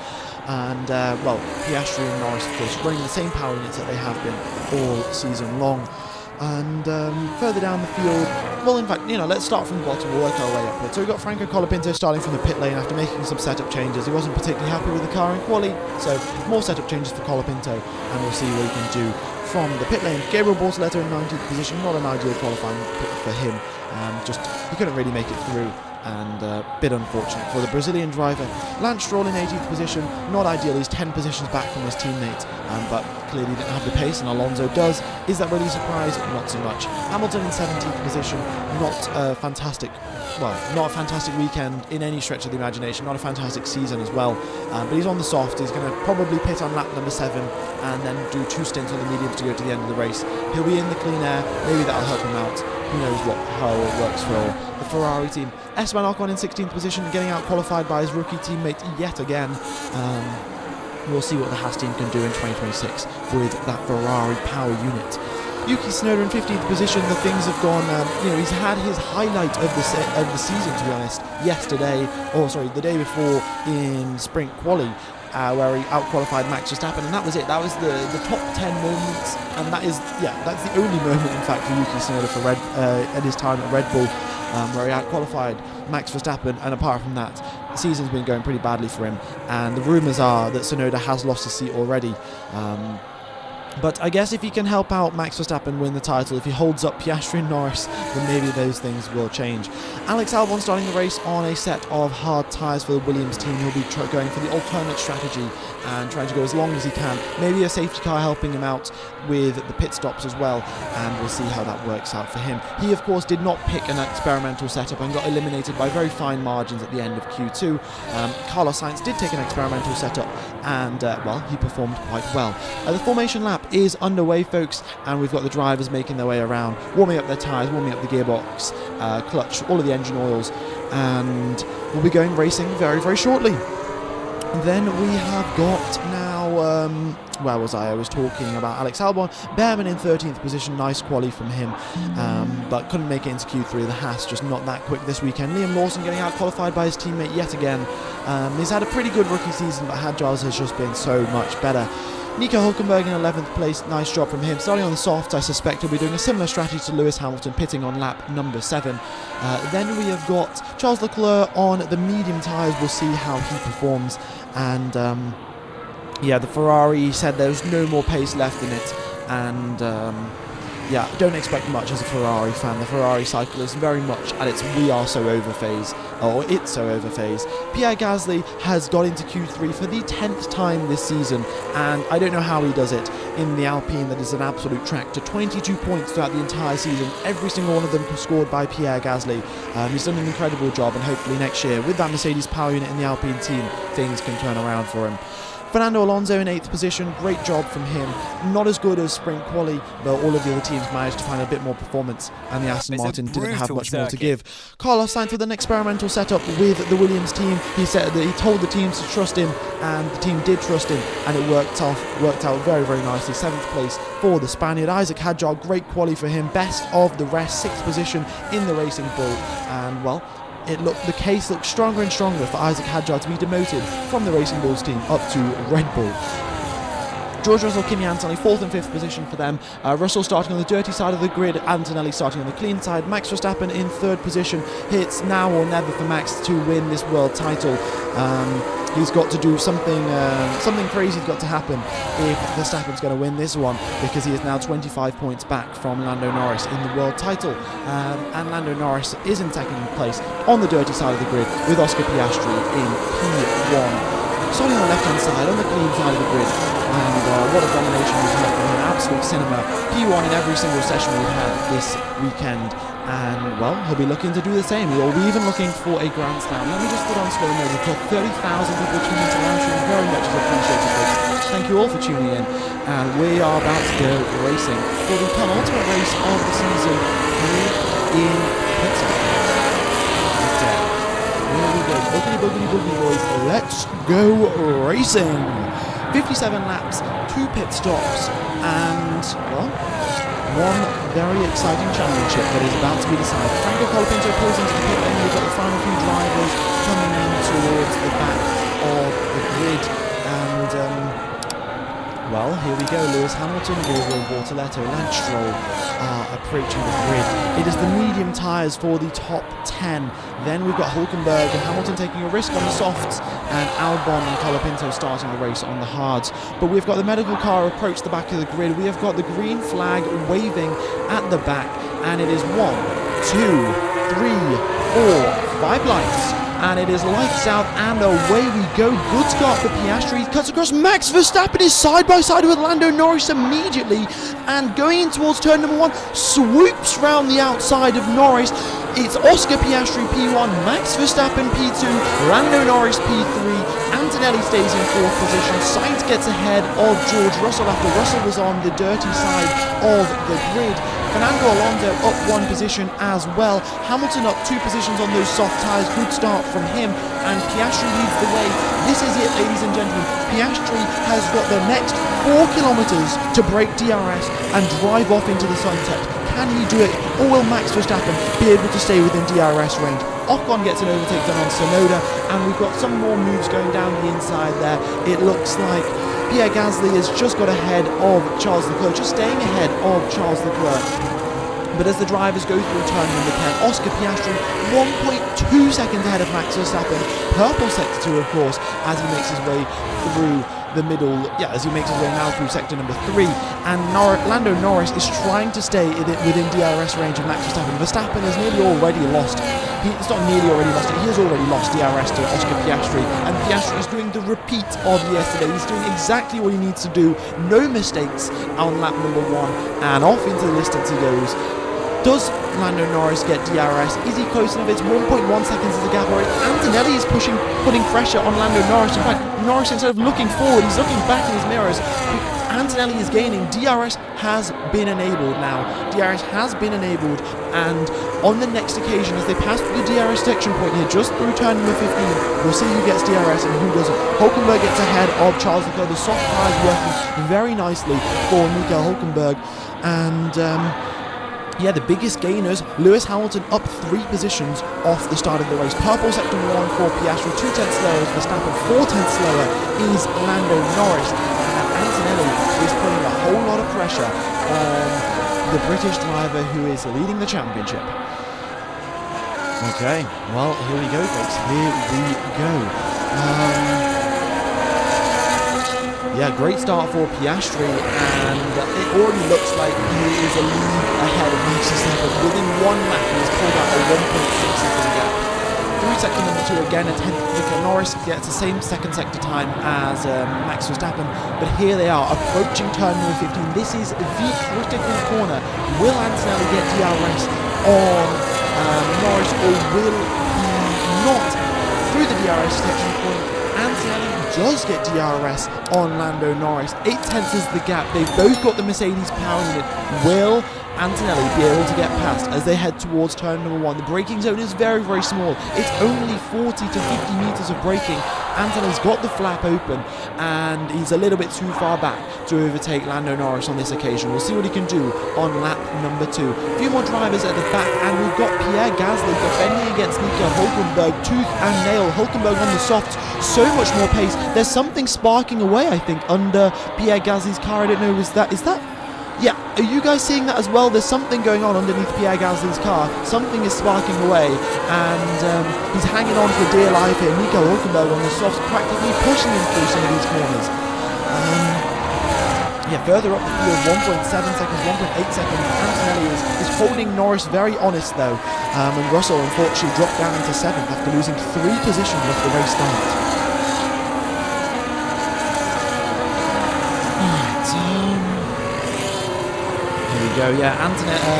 Here comes Hulkenberg. Gasly's got damage. Yes, we can see you there over the radio. Hulkenberg's just been told Gasly has got damage. We got 40,000 people tuning into live. Thank you everyone for tuning in. Hope you're enjoying the coverage. Currently we are 3 laps into the race. Piastri P1, Verstappen P2, Norris P3, and Antonelli is hot on Norris's heels. If Norris makes a mistake out of the final corner, it could spell very, very bad news for him, as Antonelli and Sainz are not too far behind. They come onto the main straight. Antonelli does get DRS on this occasion, but look at that. When the DRS flap opens, he's nearly 1 full second back. And going towards turn number 1, he gains 3 tenths for free, but 3 tenths is not enough to send a dive bomb to the inside. Look at that purple final sector as well for Antonelli because of the toe. So Pierre Gasly has been noted for rejoining unsafely, so something's going on there with Pierre Gasly's car. He must have went off the circuit. When he came back, something damaged the bottom of his car, and that is why that's why the bottom of his car is sparking away. But still, he's managing to hold off Nico Hulkenberg, which is pretty solid there from Pierre Gasly. And soft tyres will be starting to feel the pain. They're not very good for multiple laps in this race. I suspect Hamilton and Hulkenberg will be pitting on lap number 7. As soon as they can get off these soft tyres, they will be doing so, because they're just not an optimal race tyre whatsoever. And if they come into the pits now, there is a 26-second loss in the pit lane. So if Hulkenberg pits, he's going to have 10 seconds of clean air ahead of him to just push. Oh no, sorry, not 10. He's going to have 20 seconds, correct? Yes, 20 seconds of clean air ahead of him to push as hard as he wants, and that could be the undercut of dreams. Hamilton will also be on the same strategy, and that might just work out. 20 seconds of clean air is huge. Are you noticing that Lando doesn't get pace through turn 5 as the others? Yeah, I mean, it's the drive through turn number 5 gets heavily compromised because of the dirty air, and once the gap drops back from once the gap is bigger than 2 seconds, it's around about okay. But Antonelli pretty consistently faster in sector number 1, loses out in sector 2 because that's where the McLarens really do excel in the medium speed, long radius corners. But Antonelli is doing his best to stay within range of Lando Norris. And Nico Hulkenberg, I pushed one of the Ferraris off into the gravel trap, so pretty bold move there from Nico when he overtook Charles Leclerc. Okay. I'm watching it, how to watch it with the VPN. The VPN, it's Surfshark VPN using the link in the description, folks. Go ahead and check it out. You go on to ORF and you can watch it there.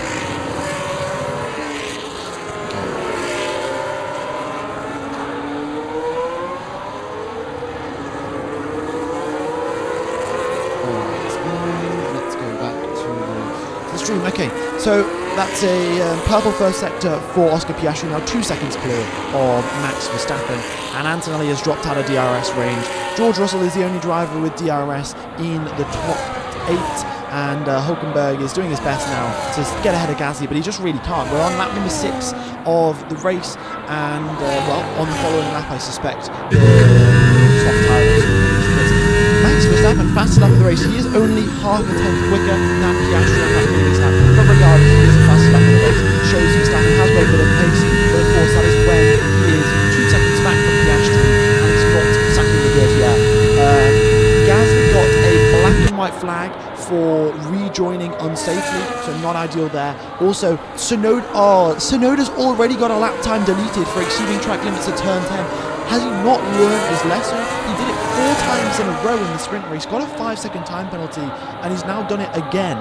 He did that on lap number 2. Since then, it doesn't look like he's done it, but yes, Tsunoda going into turn 10 has exceeded track limits at least 1 time. I don't know what he's doing, to be honest. Piastri is doing exactly what he needs to do to keep his championship hopes alive. Currently, Piastri, 25 points to his name, 18 points to Max Verstappen, 15 to Lando Norris. So the 22-point gap goes from 22 to 12 if the positions stay the way that they are. But of course, we have got 2 pit stops for each of the teams to do. That is 4 potential pit stops for the McLaren crew to mess up. They haven't messed up that many as of late, but you can't really rely on them. Their track record this season hasn't been amazing. Esteban Ocon has been noted for a false start moving before the signal. That's probably going to be a 5-second time penalty for Esteban Ocon. It fits the meme quite nicely. Thanks everyone for tuning in. We've got 40,000 people tuning into the stream. If you haven't hit the like button, be sure to do so.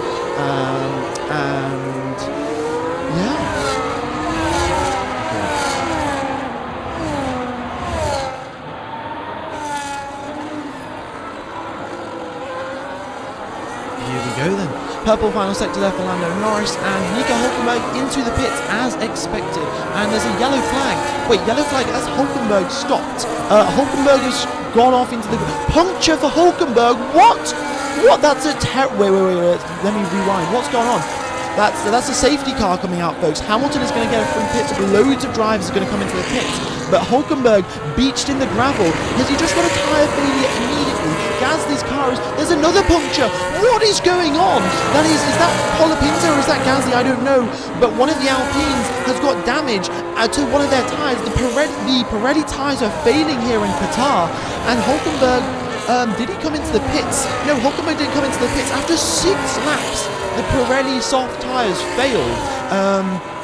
I thought he came into the pit lane. Safety car has been deployed, and look, Pirelli's worst nightmare has just come through. And 6 laps of racing, and he's got a flat. We've got one of the Red Bulls into the pits. Verstappen's into the pit lane. Piastri stays out. What do they do for Lando Norris? Verstappen's into the pits. This may make or break the championship. Verstappen's into the pit lane. So is Antonelli.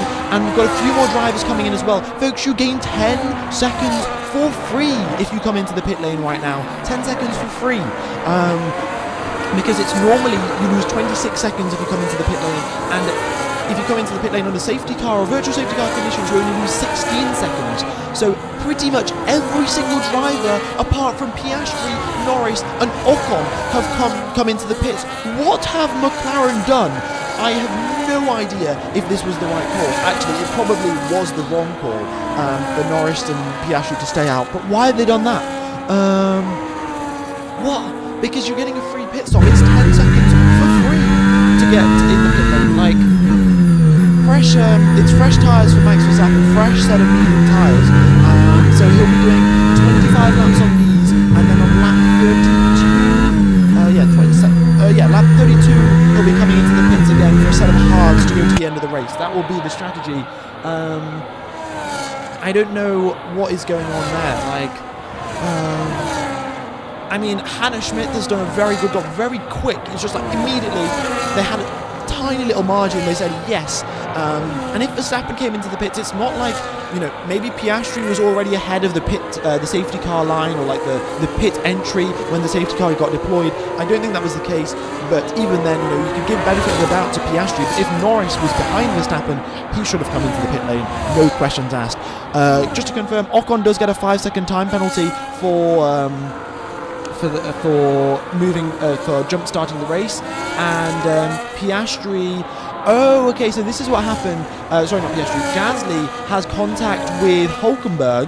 Hülkenberg goes off into the gravel, gets a puncture from just driving over the gravel track. That's how borderline it was. And Gasly, for the contact, got a puncture. So it wasn't the Pirelli tyres failing, you know, by the drivers just driving themselves, but it was a failure because the tiniest amount of contact. It was a very, very small wheel bang, but Piastri's front left failed and Hülkenberg's rear right failed at the same time.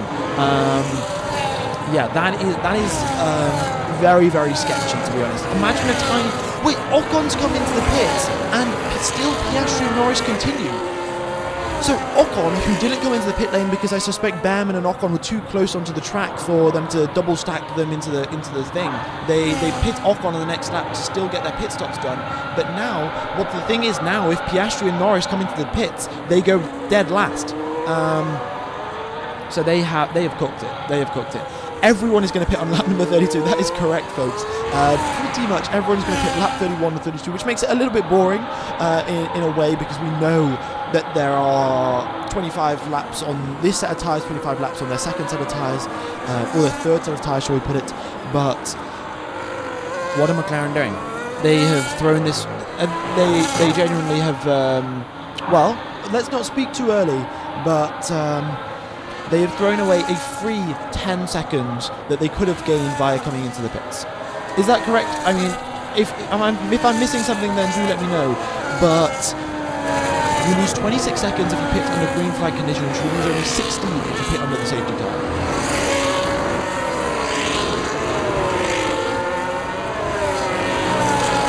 Okay, wait, let me put a poll out. Did McLaren screw up? McLaren screw up question.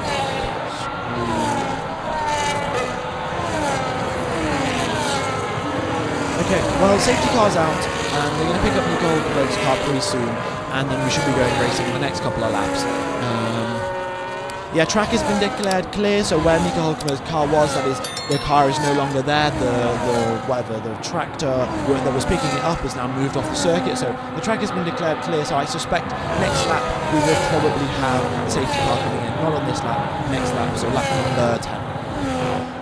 Okay, 78% of people think that McLaren screwed up. Okay, well, maybe, to be fair, if there's another safety car, McLaren will get away with it. But again, what are the chances? Lando, so basically everyone else will be pitting lap 32 that we know of. Yeah, they've come over the radio to Lando to say that, so pretty much everyone is pitting on lap number 2.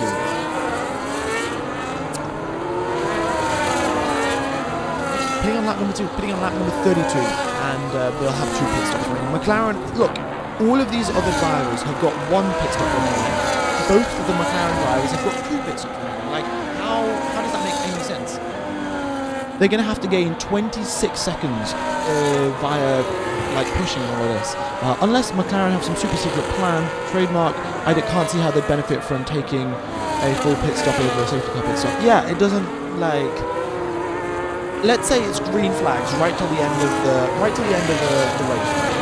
So in the pit stops, all of the drivers from 3rd position down into 19th are going to lose 26 seconds by coming into the pits with one more pit stop. The McLaren team are going to lose 52 seconds by coming into the pit lane twice.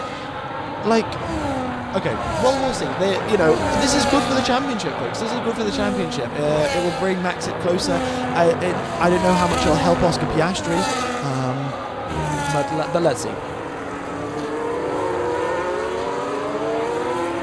Alright, we got 44,000 people tuning into the live stream. Thank you very much for tuning in. We've only got 4,000 likes, so if you guys haven't hit the like button, be sure to do so. Very much does help out the channel. I'll be streaming in Abu Dhabi, and it looks like we are going to have a title decider. In fact, I've got my suit ready.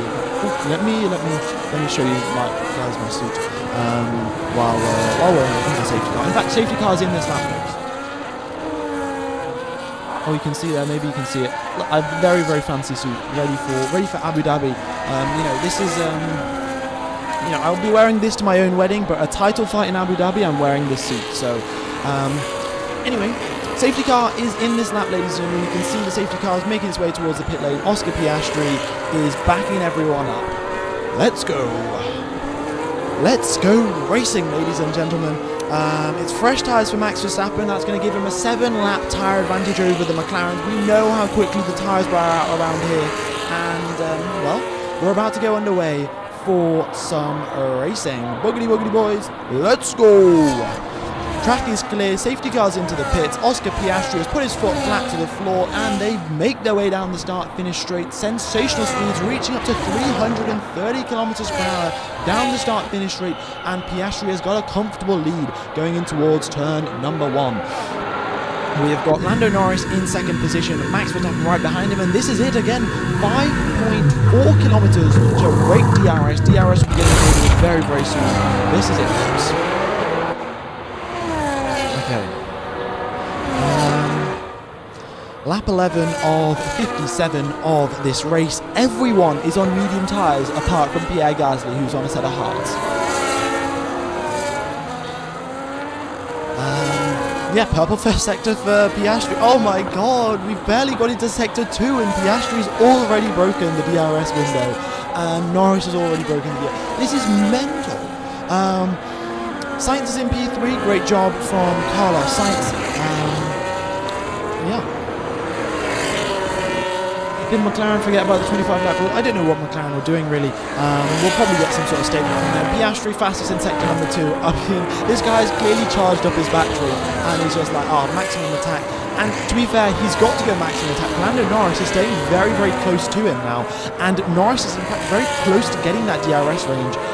DRS not yet enabled, or get enabled on the following lap, but well, it's fair reason for Piastri to be pushing in sector 1 and 2, because Norris 1.2 seconds behind. The reason we had a safety car was Gasly and Hülkenberg had contact, and that tiny little contact caused Hülkenberg to get a puncture and Piastri to get a puncture. There is gravel on the circuit, folks. Oh my god, gravel on the circuit going through turn number 2. They didn't clear up that much gravel, and it looks like it's a potential puncture risk. Let's just put it that way. With the way that we've seen how fragile these tyres are, I can't say for certain that the drivers will get a puncture, but it certainly increases the chances. So I would say thank you, Pierre Gasly and Nico Hülkenberg, for making this race a little bit more exciting by introducing gravel onto the circuit. DRS has been enabled, but look at that gap, 1.4 seconds for Piastri against Norris. In the first sector, Piastri again a tenth quicker. We'll see what he can do through sector number 2. Lando Norris, lap time deleted for exceeding track limits at turn number 10. So the previous lap, when he was pushing super hard to stay with Piastri, he exceeded track limits. That is the first track limit deletion for Lando Norris. Okay, we have got, here we go then, 1.5 seconds is the gap. No DRS for Lando Norris. Verstappen is 3 seconds back. Oh my god, yeah, the Red Bull not so quick this weekend. Especially, I don't know what it is specifically. Verstappen was complaining about bouncing. Verstappen cannot extract the pace. Maybe it's a skill issue, probably a little bit more likely it's a car issue, and yeah, he is ahead of Carlos Sainz, broken the DRS to him. However, he is 3 seconds back. We've had 2 laps under the safety car, 2 laps after the safety car has just come in, and Max is already 3 seconds down. What, like, Verstappen genuinely said after a press conference, he said, I'm going to need to cut 1 corner per lap to keep up with Oscar Piastri.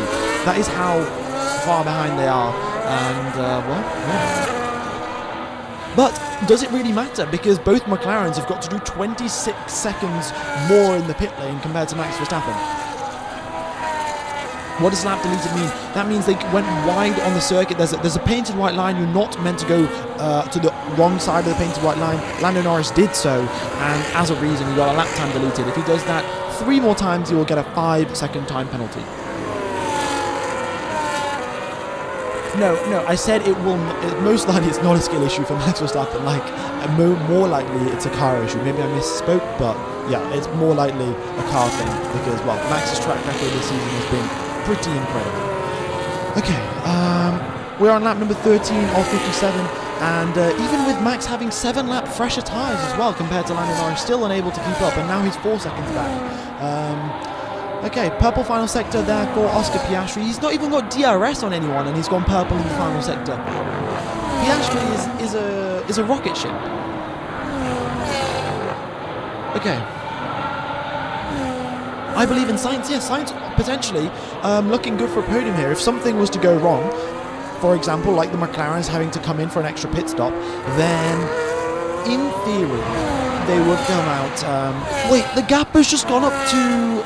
The gaps, yeah, okay, no, I misread, but essentially, yeah, if the McLarens have to do their extra pit stop, which they do, so it's not really an if, but right now, the net positions would be Sainz is on a podium. Okay. Here we go then. Folks, have you got any of your votes for driver of the day? I mean, Bortoletto's up 3 positions, Hamilton's up 3. Yeah, any sort of predictions for who is your driver of the day? What does green outline on the gap means? Green outline on the gap means that they are apparently gaining, but to be honest, this isn't the most reliable thing in the world. This, of course, means they're within the DRS range, and we've got a nice. Oh, we've got to put under Alonso DRS train. Choo choo.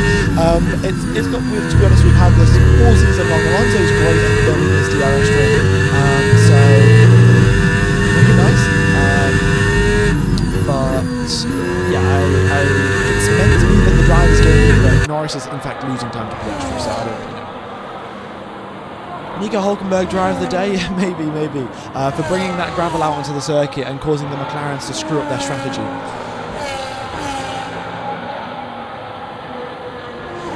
Alright, so Piastri slows through the speed traps. That's of course because he hasn't had a slipstream off anyone. No DRS as well to increase his top speed. Yuki Tsunoda quickly through the speed traps, 341 km per hour. The Ferraris, 335 for them, looking good. And yeah, Colapinto's dropped off the back of the DRS train. It has been cut from 6th position all the way down to 19th. It's now only 6th to 16th. In fact, the whole DRS train is an Aston Martin sandwich. Alonso's at the top and Stroll is at the back. Do McLaren have to do 3 pit stops due to 25 lap rule? No, they only have to do 2. So they'll pit on lap 25 or somewhere around there. And also, folks, they are going to lose. Wait. McLaren have really messed this one up. Okay, if they lose 26 seconds in the pit lane, as is expected, Oscar Piastri, if he comes out 26 seconds behind where he currently is, he comes out only 3 seconds back from Pierre Gasly. If Norris comes out, he'll be also like 2 seconds back from.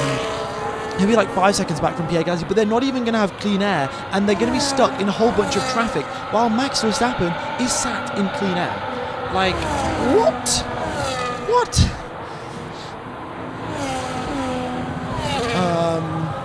Yeah, this is maybe the biggest blunder of blunders that McLaren have made. Of course, this happens, in a high-pressure environment. You look at the Red Bull team, they've experienced 2021, the incredible pressures of going toe-to-toe in a championship battle right at the end, and all of the mechanics, the engineers have at least experienced that level of pressure, whereas McLaren, have they really experienced anything like this? I mean, the engineers, they've had this huge time zone shift, 11 hours compared from Las Vegas time zone to the Qatar time zone. They're not really doing well on sleep. They've never experienced this incredible amount of pressure before, and, well, clearly, I guess the mistakes are showing.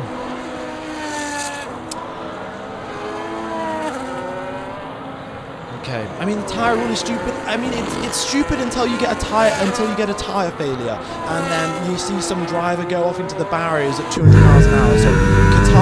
So Pirelli put that in for a reason. You know, in my personal opinion, they should have just made some better tyres for Qatar specifically, because it is such a high downforce track. But Pirelli don't have the R&D budget. Well, they just decided that they don't have the R&D budget to do so. They probably could have done it if they wanted to. Yeah. Thanks everyone for tuning in, by the way. We have got 47,000 people tuned into the live stream. Very much is appreciated. If you haven't hit the like button, be sure to do so. And also we're getting, we're 500, 400 subscribers away from our subscriber target. Very much is appreciated. The race, by the looks of it, is going down to the championship is going right down to the wire in Abu Dhabi. What makes the track have more downforce? Not the track specifically, but the cars will have more downforce because all of these corners are high speed, and when you're going through a high speed corner, your downforce levels are the most important thing. You know, if you're going down straights, of course, your engine is much more important, but here in Qatar, we've got mainly high speed cars. What is the tyre limit? So anyone that hasn't been keeping up to date with what's been going on in Formula 1, because this is such a high-speed track, the drivers are experiencing 4 and 5G going through every single corner. The tyres wear out exceedingly quickly here in Qatar, and for that reason, Pirelli have said you can do a maximum of 25 laps on one set of tyres. After that, you have to come into the pits, otherwise you'll be disqualified for breaking the rules. And yeah, Piastri and Norris are going to have to do that. So in 9 laps time, or within the next 9 laps, they'll be coming into the pits. McLaren strategists thinking they did a 500 IQ play. I don't think it's a 500 IQ play. What happened to Nico? He had contact with Gasly, and it resulted in him DNFing. Okay, they're going over the radios to Oscar and stuff and things like that. Oscar comes over the radio saying the front left is a little bit dead but pretty consistent. So essentially they're telling him, places where he can help improve his tyre wear and not have too many problems. And you can see now the McLarens are starting to feel the pain. Max Verstappen sets a personal best lap time, and he goes 0.3 quicker than Norris on the previous lap. And Norris's tyres are 7 laps older than Verstappen's, and they're starting to reach the end of their life and starting to get older and older. And now if the McLarens come into the pits, okay, look, if Piastri comes into the pits now, he comes out in traffic. He comes out stuck between Bortoleto and Stroll. We know how difficult overtaking is here. And Norris is going to come out. Where is he going to come out? He's going to come out in between, behind Ocon and Gasly. That is where they're going to come out if they come into the pits. Immediately, they've still got 8 more laps, but with the way things are going, Alonso's slowing everyone down and bringing the McLarens further and further into this big old DRS trade. And Alonso, in a way, I think, is helping Verstappen for the title. Of course, maybe not on purpose, but Alonso's doing his race. He doesn't want anyone to overtake him, and by sort of the virtue of circumstances, it's making it even worse for McLaren. Alonso, of course, has got a little bit of a vendetta with McLaren. It's not been his favourite team, of course, when he was back there racing in 2000 and 2008, 2007.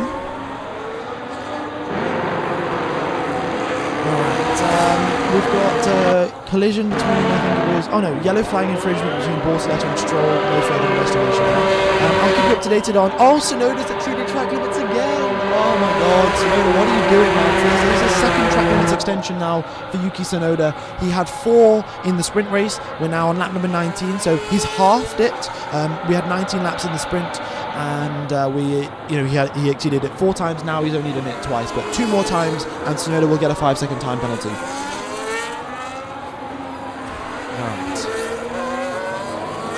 Max Verstappen now matching Oscar Piastri's lap time, still going quicker than Lando Norris. Top 3 remain as they were off the start of the race. All aboard the Alonso train, indeed, all aboard the Alonso train. Piastri going purple again in the final sector. That quickly gets taken away by Lando Norris. Norris still got some more pace to give in sector number 3. But we are approaching lap number 20, and the McLarens are going to have to come into the pits sooner rather than later. If Max wins this time, 5 memberships. Thanks for that donation there, Reset. And also, yeah, big thanks to all of the channel members. We've got now over 140 channel members, so really do appreciate everyone that has become a channel member and is helping out the channel. It goes a long way for me to, get this lighting, this webcam, this mic, these 2 laptops and everything to be able to stream. Really does help out. Okay. Max will have to pit again, correct, yes. So, you can see here that everyone is going to have to do 1 more pit stop at least, including Ocon. Ocon has done 2 pit stops, however, he's not going to be able to make it to the end of the race on this set of tyres because there's a 25 lap limit, and hence he will have to come into the pits again. Everyone's going to have to do at least 1 more pit stop, however, Piastri and Norris are going to have to do 2 more. McLaren on the race tried to come out ahead of Alonso. Yeah, I don't know about that one. I guess, okay, that could work actually. If Alonso slows down the field so that much more, then Piastri could come out ahead. So let's have a look. If Piastri pits right now, instead of being stuck behind, Bortoletto and Stroll, he's now going to be behind Berman and Lawson. So this could be good news here for Piastri. But Norris, if he pits, he's now where he'll come out between Albon and Hamilton. So it's looking good for Piastri because he's got a 3.5 second window. So Alonso's slowing everyone right down, and in the next 4 laps, Piastri has got to gain 3 seconds on Fernando Alonso, and he'll come out ahead of him in clean air, and Piastri's race will be saved. Norris, however, is going to have to gain 7 seconds in the space of 4 laps. If he can't do that, he comes out in traffic paradise, folks. Traffic paradise of Alonso, Hadjar, Russell, Leclerc, Behrman. So it is possible and very much likely for Oscar Piastri to pull this one out. In fact, let's compare previous lap times. Piastri goes a 10.5 quicker than Alonso on the previous lap. But yes, it's not looking good for Norris. What is McLaren even planning? This is absurd. And even if they do this, right, even if Piastri comes out ahead, then he will still be in a net P4, I think? Yeah, net P4. He'll be behind Verstappen, Sainz and Antonelli.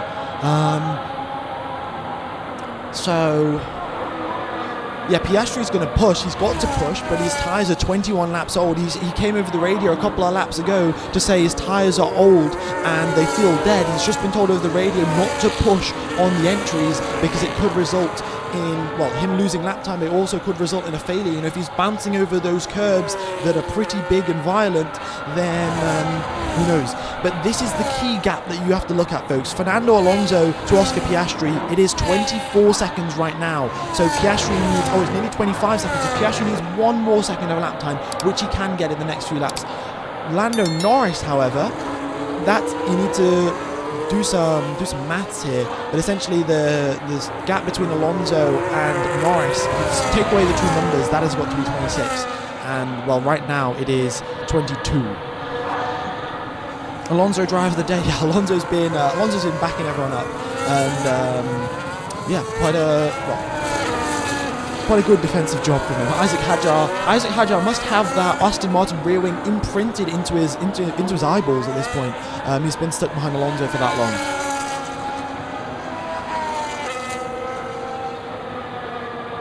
Okay. Also, the pit lane is going to be absolute chaos. On lap 32, folks, it is going to be mental.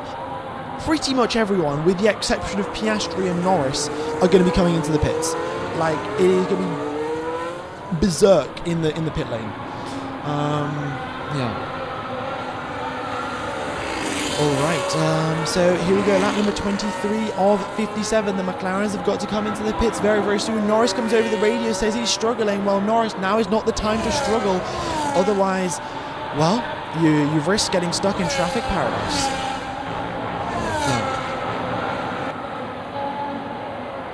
Yeah, they'll have to pit in the next lap or two. Like, it's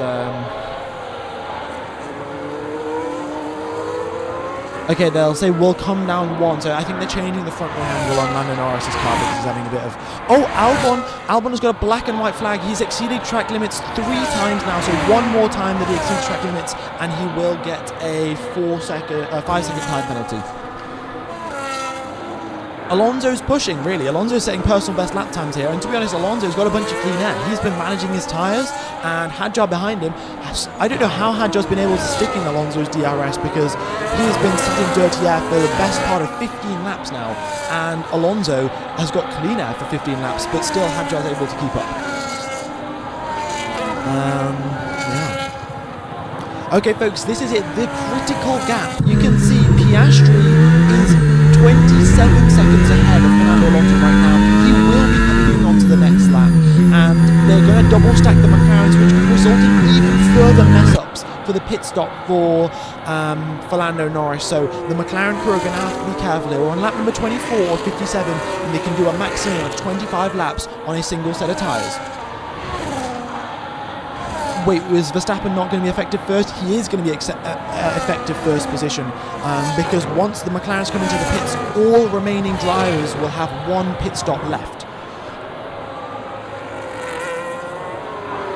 What did Max do? Max did nothing. McLaren is the one that messed up. Carlos Sainz will be on for a net podium, like it will be on for a second position. That would be monumental for the Williams team, and I would love to see it. Box over the radio to Oscar Piastri, and the gap is 27.5. So as long as McLaren do not mess up this pit stop, Piastri comes out ahead of Fernando Alonso. The timing has got to be good, and the high pressure stakes now for the McLaren team. Piastri comes out of the final corner, dives in towards the pit lane entry, super late on the brakes, and Lando Norris continues on for one more lap, I think.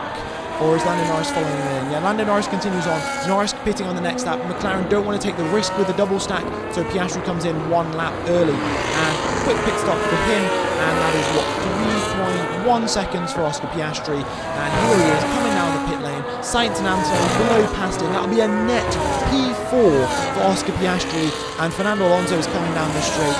It should be enough for Piastri as he comes out, and he is comfortably ahead of the Spaniard. Okay, Lando Norris, however, he is going to come out. If he pits on the next lap, which he has to pit on the next lap, by the way, he's going to come out behind Alonso, I think near Hadjar and Russell, unless something crazy happens right now. Thanks still for the donation. I'm so frustrated for McLaren. Stop throwing. Yeah, I mean, McLaren have had this world title in their hands, and genuinely, they are throwing more than a world champion Olympic javelin thrower. Like, they are throwing more than a javelin thrower. I mean, that's quite a weird analogy. Anyway, like, McLaren are throwing in a very crazy way. I don't know how they've done this. Okay, so here comes Lando Norris. Yeah, I'm going to have a quick sip of water because my throat is really starting. We've got 52,000 people tuning in. Thanks everyone for tuning in. Very much is appreciated, and hope you're enjoying the coverage here of McLaren screwing up the quite possibly the easiest strategy in the world.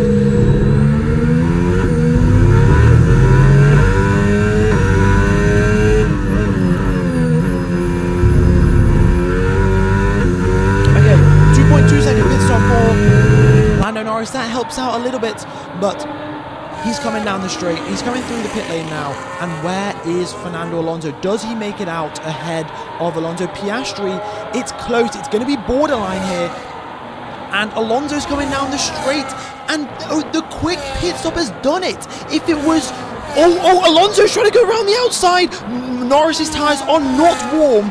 And by one car length, Lando Norris makes it through. The pit stop crew have done a monumental save, and a 2.2 second pit stop has just saved Lando Norris from being stuck behind Fernando Alonso.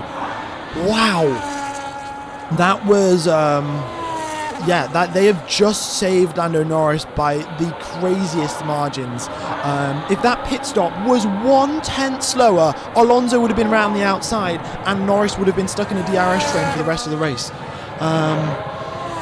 So Norris just makes it through. That in-lap was mega, and Alonso's lap on that occasion wasn't all that quick. So that combination, quick pit stop, quick in-lap, and a slow lap for Fernando Alonso, put it all together. And with speeding in the pit lane. Okay, no, that was Stroll speeding in the pit lane. For a second there, I was like, Norris has just been noted for speeding in the pit lane, but that is incorrect. That was Stroll has been noted for speeding in the pit lane. Thanks Jedi5 for the donation. Oh, McLaren World Driver Championship, why thank you. We'll just pop it in here. Pop a silver platter to Max Verstappen, yeah. Oscar Piastri, fastest lap of the race. And now, the question is, will Piastri be able to overtake Kimi Antonelli and get up onto the podium? Yeah, I don't know. The other thing that McLaren are going to try and do now is, of course, they're going to go on these medium tyres to lap number 50, and they're going to put on the softs right at the end of the race to try and make some overtakes.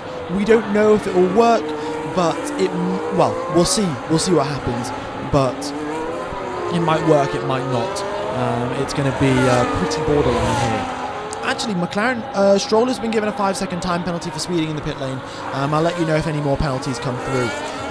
But right now, McLaren are 18 seconds behind Max Verstappen. And, we'll see how much lap time they'll gain. Of course, there's always the risk that Max Verstappen gets held in the pit lane. If he comes into the pits now, Sainz, Antonelli, Alonso, all of the drivers behind him will also be coming into the pits around about lap number 32, and they'll be going to the end of the race, and they have to pit lap number 32 because that's how borderline it is, the 25 lap rule.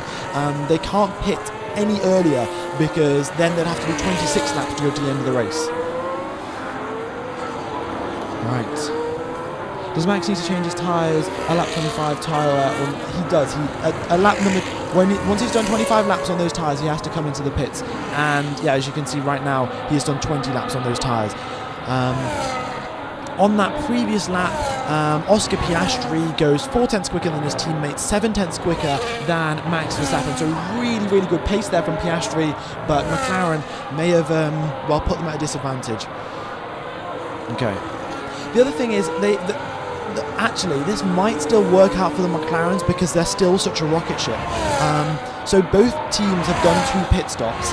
McLaren, all of the other teams did it under the safety car. McLaren did it, both in green flag conditions. So there's a 10-second pit stop delta between pitting in the safety car, not pitting in the safety car, and the McLarens are more than 10 seconds faster than every other car on the field. Piastri won by 5 or 6 seconds just in the sprint race alone. So even though McLaren may have screwed up the strategy, just because their car is an absolute rocket ship, they might just get away with it. Who knows?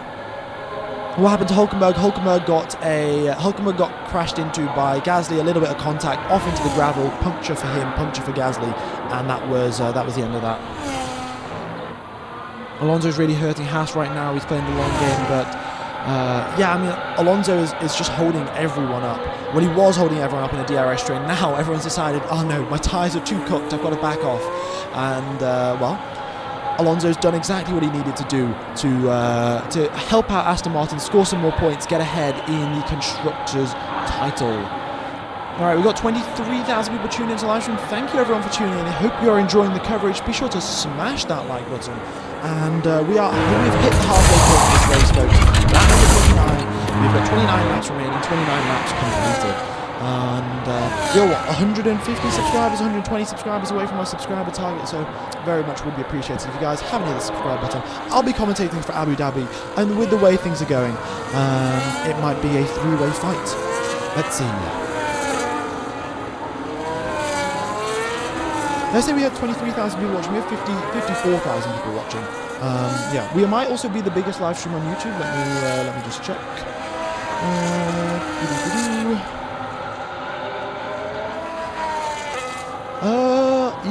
Yes, I think by the looks of it, we are the biggest live stream on YouTube, folks. So, big dub. Thank you all for tuning in. Actually, we might try for another lap. for another record here. So the previous record was gaining 2,000 subscribers in the space of, I think it was 30 seconds. We gained 1.5, so if we could gain 2,000 subscribers in the space of 30 seconds, that would be pretty big. Oh, Piastri's got DRS here on Kimi Antonelli. Tries to go around the outside. He does so. What a move from Oscar Piastri. Antonelli having absolutely, well, no pace whatsoever to defend, because look at the tyre difference. 17 laps is the tyre difference between Piastri and Antonelli. And Antonelli just, well, says Antonelli cannot do anything. Piastri, great overtake. Now the question is, can Norris do the same? Brilliant job from Piastri, and even though McLaren may have had a strategic blunder, things are looking well, things are looking good for Oscar Piastri. He's making some progress back up the field. We'll see what Antonelli can do and if he can hold up Lando Norris. But folks, to try for the world record again, we want 2,000 subscribers gained in the next 30 seconds. So what I'm going to say is, if you haven't subscribed, when Oscar Piastri comes across the line, comes across the checkered flag that you can see just above my webcam, if you haven't subscribed, be sure to hit the subscribers and we'll see how many subscribers we can gain in 30 seconds. Yeah, right now we've got the biggest live stream on YouTube, so we've probably got the best shot of doing it.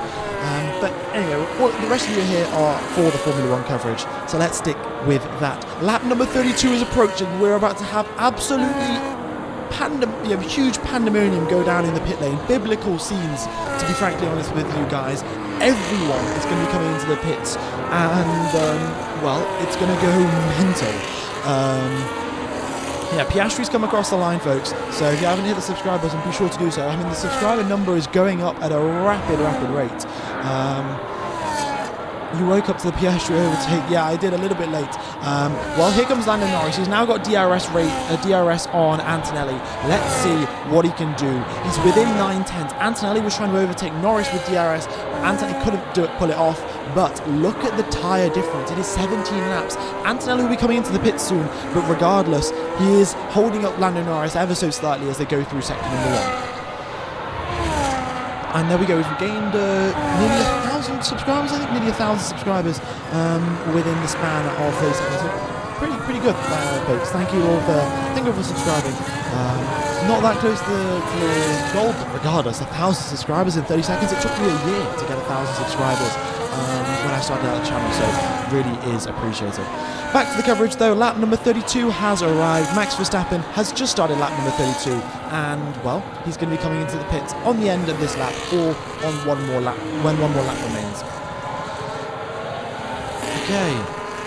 Gap between Verstappen and Piastri is currently 18 seconds. So when Verstappen comes into the pits, he is going to come out between Norris and Alonso. So Norris will be clear. But the thing is, everyone's coming into the pits on the same lap. So that means that yeah, it doesn't really matter. We'll see the order at the end of the pit stop window. Gabriel Bortoleto has just been told the highest speed for 2 laps, top 5. So he's just been told to go full send, see if he can pull anything off. Because Hamilton is stuck behind Alex Albon. Also, the Ferraris 9th and 14th position. At least this weekend, at least right now, the Scuderia Ferrari is the highest position Ferrari-powered car. It's not the Haas or it's not the Sauber, but yeah, 9th position is the highest powered, quickest Ferrari-powered car. What happened to Russell? He came from P4 to P8. Russell was on the dirty side of the grid at the start of the race, which really compromised him. And then I think in the pit stops, everyone came into the pits at the same time, and George Russell got held a little bit because, you can't just drive out into the pit lane when you've got another person coming out. So that's what happened to George Russell. Bad race start, and then, yeah, bad, unfortunate timing in the pit lane. Okay, Max Verstappen, first driver's coming into the pit, and set of hard tyres for him. This is going to the end of the race. As you can see, folks, there are 25 laps remaining of this race, so Max Verstappen can go right to the end on this set of tyres. Okay, here we go, 56,000 people tuning in. Oh, this is mega. Okay, Norris, here we go, everyone's coming into the pits. Now Sainz, now Antonelli, and the pit lane is going absolutely berserk. They barely get the Mercedes out before Alonso comes into the pits, and now they double stack the Mercedes. Great job from them, and all of the teams are going to have to do a double stack because all of the drivers have to pit on this occasion. Leclerc, 3.2 second stop for him, nice job. And then we've got, oh, that was close between the Sauber and the Red Bull. And then we've got, the positions now, 1 for Piastri, 2 for Norris, 3 for Verstappen. But Piastri has now got to gain 19 seconds. 9 seconds in 25 laps. Oh my god, this is like the Michael Schumacher thing, isn't it? Michael Schumacher, I think in 1999, at Hungary, had 25 laps to pull out a 19-second gap and to try and win this race. So Piastri has now got to emulate Michael Schumacher and set 19 qualifying laps, one after the other, to try and get the race win here. This is what Piastri's got to do. Michael Schumacher pulled it off, but of course Schumacher, 7-time world champion. Oscar Piastri, fastest lap of the race for him, by half a second quicker than Lando Norris on that lap. Incredible from Piastri. It is hammer time. Let me know what you think is going to happen in the chat. Will Piastri be able to pull that one off compared... a 19-second gap is what he's got to pull in the next 25 laps. Ooh. This is going to be close, folks. This is going to be close. Everyone's done their final pit stop apart from Piastri and Norris. And, here we go. We might have to even keep track of the fastest laps here between Oscar Piastri. Alright. Ollie Behrman's car is in unsafe condition. I don't know what happened there to Ollie Behrman, but must have had some sort of damage. So as you can see there, folks, 26 seconds is lost in the pit lane. That's what the drivers lose. And, Piastri, this gap, this number here is the gap that you've all got to be looking at. 7.6 seconds is what it is right now. And by the time Piastri comes into the pits, or, by the end of the race, essentially, that needs to extend to at least, I'd say, 20 seconds or 22 seconds by the time he comes into the pits, and then he can overtake Max right at the end, because Piastri will be on soft tyres at the end of the race. I can pretty much guarantee that. Because he'll be coming in around about lap number 50, he'll put on the soft, and there'll be go, go, go, and try to overtake Max Verstappen. Slow mode, we've already got slow mode, but when you've got 57,000 people in chat, it gets a little bit difficult. Folks, if you haven't hit the like button, be sure to do so. If you haven't subscribed, be sure to do that. And, it is now go time for Oscar Piastri. He's got to gain 25 seconds on Max Verstappen. The thing is, Max is on fresh tyres as well, so it's like, it's a little bit difficult. Of course, the hard tyres are a little bit slower than the mediums, but Piastri has got reasonably old medium tyres, so it sort of balances out. And on that previous lap, Piastri is not pulling out the gap that he needs to pull out. Esteban Ocon comes into the pits because he pitted on the second lap of the safety car rather than the first lap, so he's done his pit stop, and he'll be coming out a little bit further back from the top 10.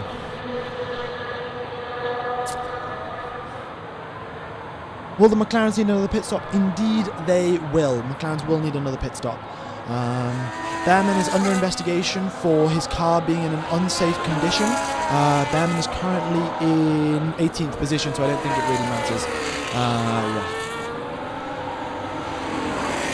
Okay, folks, so currently the points standings, let's just put them up here for a moment. You can see 18 points gained for Lando Norris, 25 for Piastri, and 15 for Verstappen. However, when the McLarens come into the pits, that is all going to change.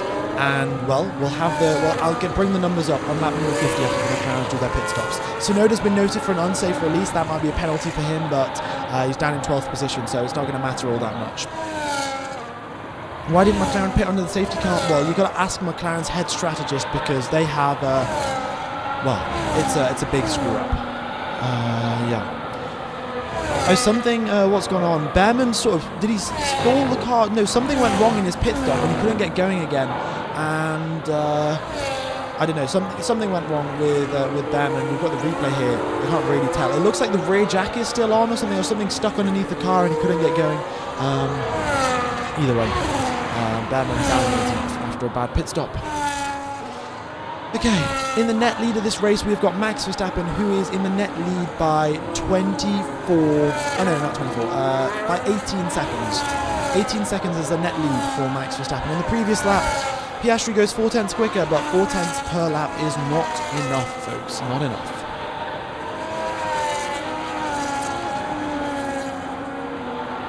Lando P3 twice and he would have won anyway. Yes, it just makes it way more borderline, doesn't it, though? Like, McLaren could have won this championship. Like, Norris or Piastri could have won this championship a few races ago. Or maybe this race, but yeah. Oh, okay, so they're saying... Okay, so they're saying best pace as you can to target -1. So I think their strategy will probably be pit lap 49 and they're going to try and overtake Max on a fresh set of softs at the end, which could work, by the way. This is another thing that I'd like to point out. Right at the end of the race, Max Verstappen will be on a 25-lap-old set of hard tyres. They'll be barely hanging on, whereas Piastri and Norris will be on a fresh set of softs. And the softs are way, way quicker. The lap times we were looking at yesterday during quali, the 1:19s. Right now, Max Verstappen is doing a 1:24. Of course, when the fuel loads get lighter, that will change things up quite significantly. But do not count out the McLarens on fresh softs at the end of this race. Alright, yeah, this is going right down to the wire, folks. What if the softs give up? Well, the thing is, the softs are unlikely to give up because it'll be right at the end of the race, which means 100 kilograms less fuel in the car, and they should have... Yeah, they should be able to push for a little bit longer. If it was right at the start of the race, it would be a bit more risky because you've got all of that extra fuel making so much more heat and so much more tyre wear, which is a problem, but at the end of the race, not so much of an issue. Yeah, Yuki Tsunoda, no further investigation for his unsafe release, so no penalty for him, and he continues on. Norris has a damaged car, apparently, it looks like. Yeah, I think that came over the team radio, didn't it? Either way, I don't know where he's picked up damage, because he didn't, yeah.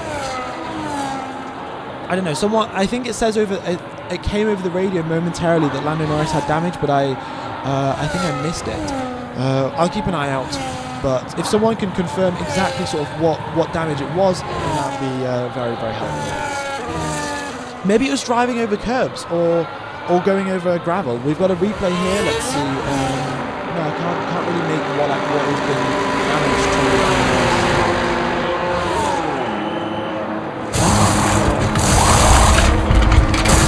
Max Verstappen is 2 seconds back from Lando Norris. Norris is still yet to pit, and Max Verstappen is about to overtake him. Well, I don't know about to overtake him, but he's still 2 seconds behind him. Underside of the car, okay. Well, we'll see if it's the plank or not, but it is there is something wrong. The damage was his front left. Oh, his chat is going by so quickly. The damage is the front left tyre. Exceeded track limit second time now. It was the Red Bull engineer who noted that. Okay. Russell has also exceeded track limits now. I think this is the second or the third time Russell's done it, maybe the second time. But yeah, Russell's exceeded track limits as well. Okay. So, anyone that's listening to this like a radio broadcast, I'll quickly just read out the top 10. We got Piastri P1, Norris P2, yet to do their pit stops, Verstappen 3rd, Carlos Sainz 4th, Antonelli 5th, Alonso 6th, Hadjar 7th, Russell 8th, and Leclerc 9th. If the McLarens come into the pits and they cannot gain all this lap time back, they will, well, they'll come out behind Max, but they will come out ahead of Carlos Sainz.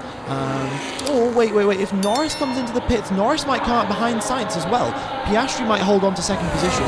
Norris, however, may not be able to do that, depending on what the next couple of laps and their lap times are looking like. Lando has damage, he went off. Okay. Lando has damage, fair bit. Okay, that's alright. So he's maybe that explains his difference in pace, but he's 4/10 slower pretty much every single lap compared to Oscar Piastri. And well, there we go. If he went off, that is pretty much his own fault, isn't it? You know, we saw that happen with Max in sprint qualifying. He went off, damaged his floor, as a result, had a very bad sprint qualifying, got out-qualified by his teammates. And if Norris has gone off through his own mistake, then, well, he's paying the appropriate price.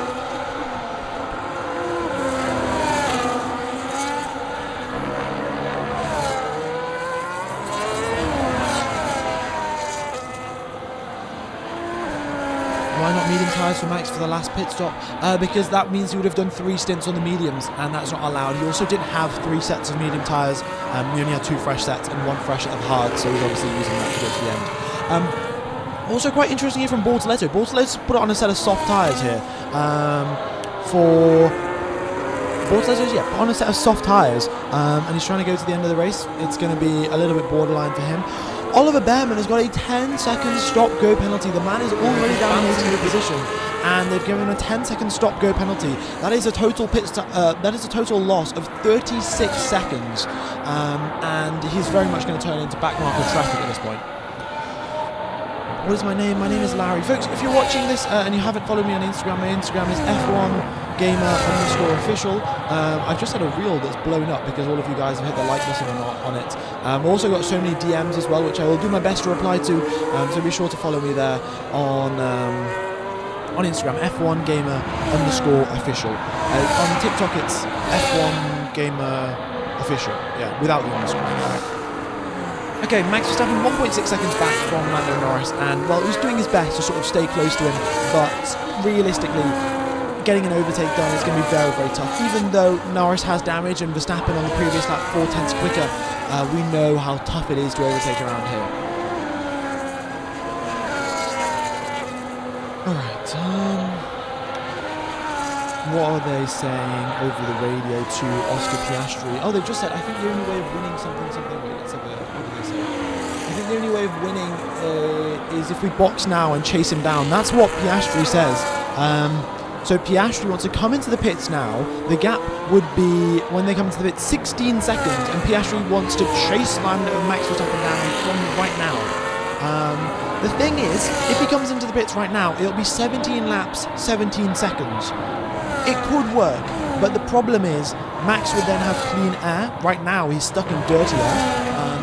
So yeah, I don't know how this would work. Unless Norris backs up Max Verstappen and Piastri goes off and chases him down. But obviously that's not going to happen. Norris is the championship leader. There's no way he helps out his teammate by backing up Max Verstappen.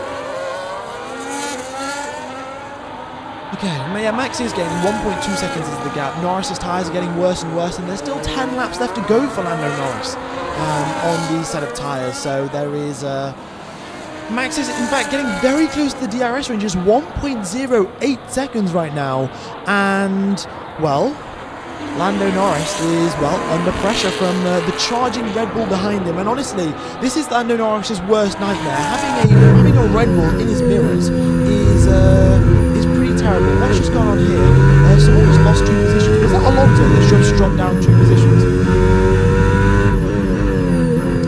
Or have I seen this stuff? No, Alonso was ahead of Hadjar. He was holding Hadjar up for ages, and then he's now just lost the position to Hadjar in... Did they show that over the replay if I just missed that? Alright, well, Max is pushing, and is he going to get DRS as he goes through turn number 15? That is the question now. He enters sector number 2. That's McLaren's best sector number 2. And Verstappen enters with a 9/10 of a second gap. Let's see what he can exit with. We've got Hadjar losing out to George Russell as well. And Hadjar, in fact, battle between Hadjar and Russell. They're not showing that on the TV broadcast, so cheers F1 TV directors. But yeah, they're battling away. And it looks like a 3-way fight, and now a 4-way fight. They've come over the radio to Piastri, box. So Piastri's coming into the pits, ladies and gentlemen. 16 laps remain. He's going to come out ahead of Carlos Sainz as long as McLaren don't mess up this pit stop. And then he is going to chase down Max Verstappen, with Lando Norris potentially holding him up. We'll see what Norris can do. The gap currently is half a second between Lando Norris and Verstappen. As they go in towards turn number 1, Verstappen too far back to make a move. And 1.8 second stop for the McLaren crew. Oh my god, that was quick. And, well, here comes Oscar Piastri. Let's have a look at what this gap is. And it is, well, as you can see there, folks, it is 17 seconds and there are 15 laps remaining. Is Lando Norris inevitably going to help out his teammate, or is Norris going to come into the pits as well? Because the more Lando Norris drives slowly and backs up Max Verstappen, the closer Piastri is going to get to overtaking him. It would be very, very strange for that to happen because, well, you know, they are of course competing against each other for the title. But Ooh, George Russell, lap time deleted at turn number 1. Wait, is that? I think that's the 3rd one now for George Russell for exceeding track limits. So that might be a black and white flag. We'll keep our eyes out for that one. It might be a pit stop record as well for the McLaren boys there. And yeah, Max is doing his absolute best to try and overtake Lando Norris. The gap is currently 0.7 of a second. It's hard tyres for Piastri, but the thing is, 15 laps is too much for a stretch on the softs. You could do 7, but 15, the soft tyres are going to wear out, especially around Qatar where it's so high speed, so much lateral G-forces. It's not going to happen. And Verstappen's got the DRS. He cannot overtake Lando Norris, however. And, well, Norris has actually got to continue. Norris, the big concern for Norris is that he's got to come out ahead of Carlos Sainz, or at least come into the pits and be able to overtake Carlos Sainz. So if Norris comes into the pits now, he comes up behind Sainz and Antonelli. So Norris will not be coming into the pits soon. He may be inadvertently helping out his teammate and his championship rival. But if he comes into the pits now, he comes up behind Sainz and Antonelli, and making those overtakes is going to be pretty tough. Right. Piastri purple in the middle sector. His first and second, his third sector wasn't amazing, but it is now go purple sector 1, and I have a feeling we're going to get a triple purple here for Oscar Piastri as he pushes on and on and on right till the end of this race. He's picked the hard tyres because it's the most durable tyres that he's got available to him, and the tyre difference between Piastri and Verstappen is now 10 laps. So 10 lap tyre difference, that is sufficient to make an overtake. And Norris still not letting Max Verstappen by. This time though, Verstappen 6/10 back. Oh, the McLaren crew running outside with a set of hard tyres, and Norris has been told to box. And if he comes out now, he might come out behind Sainz and Antonelli. Piastri has just gone purple in sector 1. He's just gone purple in sector 2. And Verstappen has been released into the clean air, and Piastri has got a 15-second gap to close up, which is looking rather unlikely. Triple purple for Oscar Piastri, and he comes out ahead of Lando Norris. And here comes Sainz coming down the straight. Here comes Lando Norris. Norris is behind Sainz. Is he behind Antonelli as well? Yes, he is. Folks, everyone has done their pit stop. Let's bring up the championship order. Max Verstappen, P2 in the championship. He is 10 points back from Lando Norris. If the positions stay as they are, Oscar Piastri gets demoted down into 3rd position. And that might mean, that gap goes from, it's 14 points Piastri will need in the final race, and 10 points Verstappen will need in the final race ahead of Norris. If it stays like this, however, Norris is on fresh tyres and he's trying to overtake Antonelli and Sainz going into the final laps of the race. Okay, 13 laps remain, folks. We've got 61,000 people tuning in. This might be a war. Yeah, Alonso spun a few laps ago, did a perfect 360, but that's why he lost 2 positions. Unfortunate there for Alonso. So that was the thing that I was talking about there, which they've shown now. What's this now? 4 laps late. Either way, Alonso spun, lost 2 positions, and yeah, folks, we've got 62,000 people tuning into the live stream. 1,000 more would break the world record, well, break the channel record. So thanks everyone for tuning in. If you haven't smashed the like button, be sure to do so. If you haven't subscribed, be sure to do that as well. It's a huge pleasure to commentate to you guys. And oh my goodness me, this season is going down to the wire. Let's go! Alright, 15 seconds is the gap between Verstappen and Piastri. And on the previous lap, Piastri goes 2/10 quicker. Like, it's not looking good for Oscar Piastri. Ollie Behrman has served his 10-second stop-go penalty and then has retired from the race. Thanks for the donation there. Superstar 8553. We've got a few donations coming in. Thanks everyone for your donations. I may have missed a few, but really is appreciated. The 25-lap rule is because Losail eats tyres. Indeed, that is correct. Thanks a ton for these coverages. Really is appreciated, folks. Thanks everyone for all of the donations. It means so much. Hopefully you guys have also got no adverts as well. I do my best to block adverts to make the race viewing experience much nicer.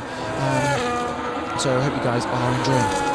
Okay, so here we go then. Lando Norris has a, what's this? We've got a replay of Norris and a big snap of oversteering. He goes through turns number 7, I think that is.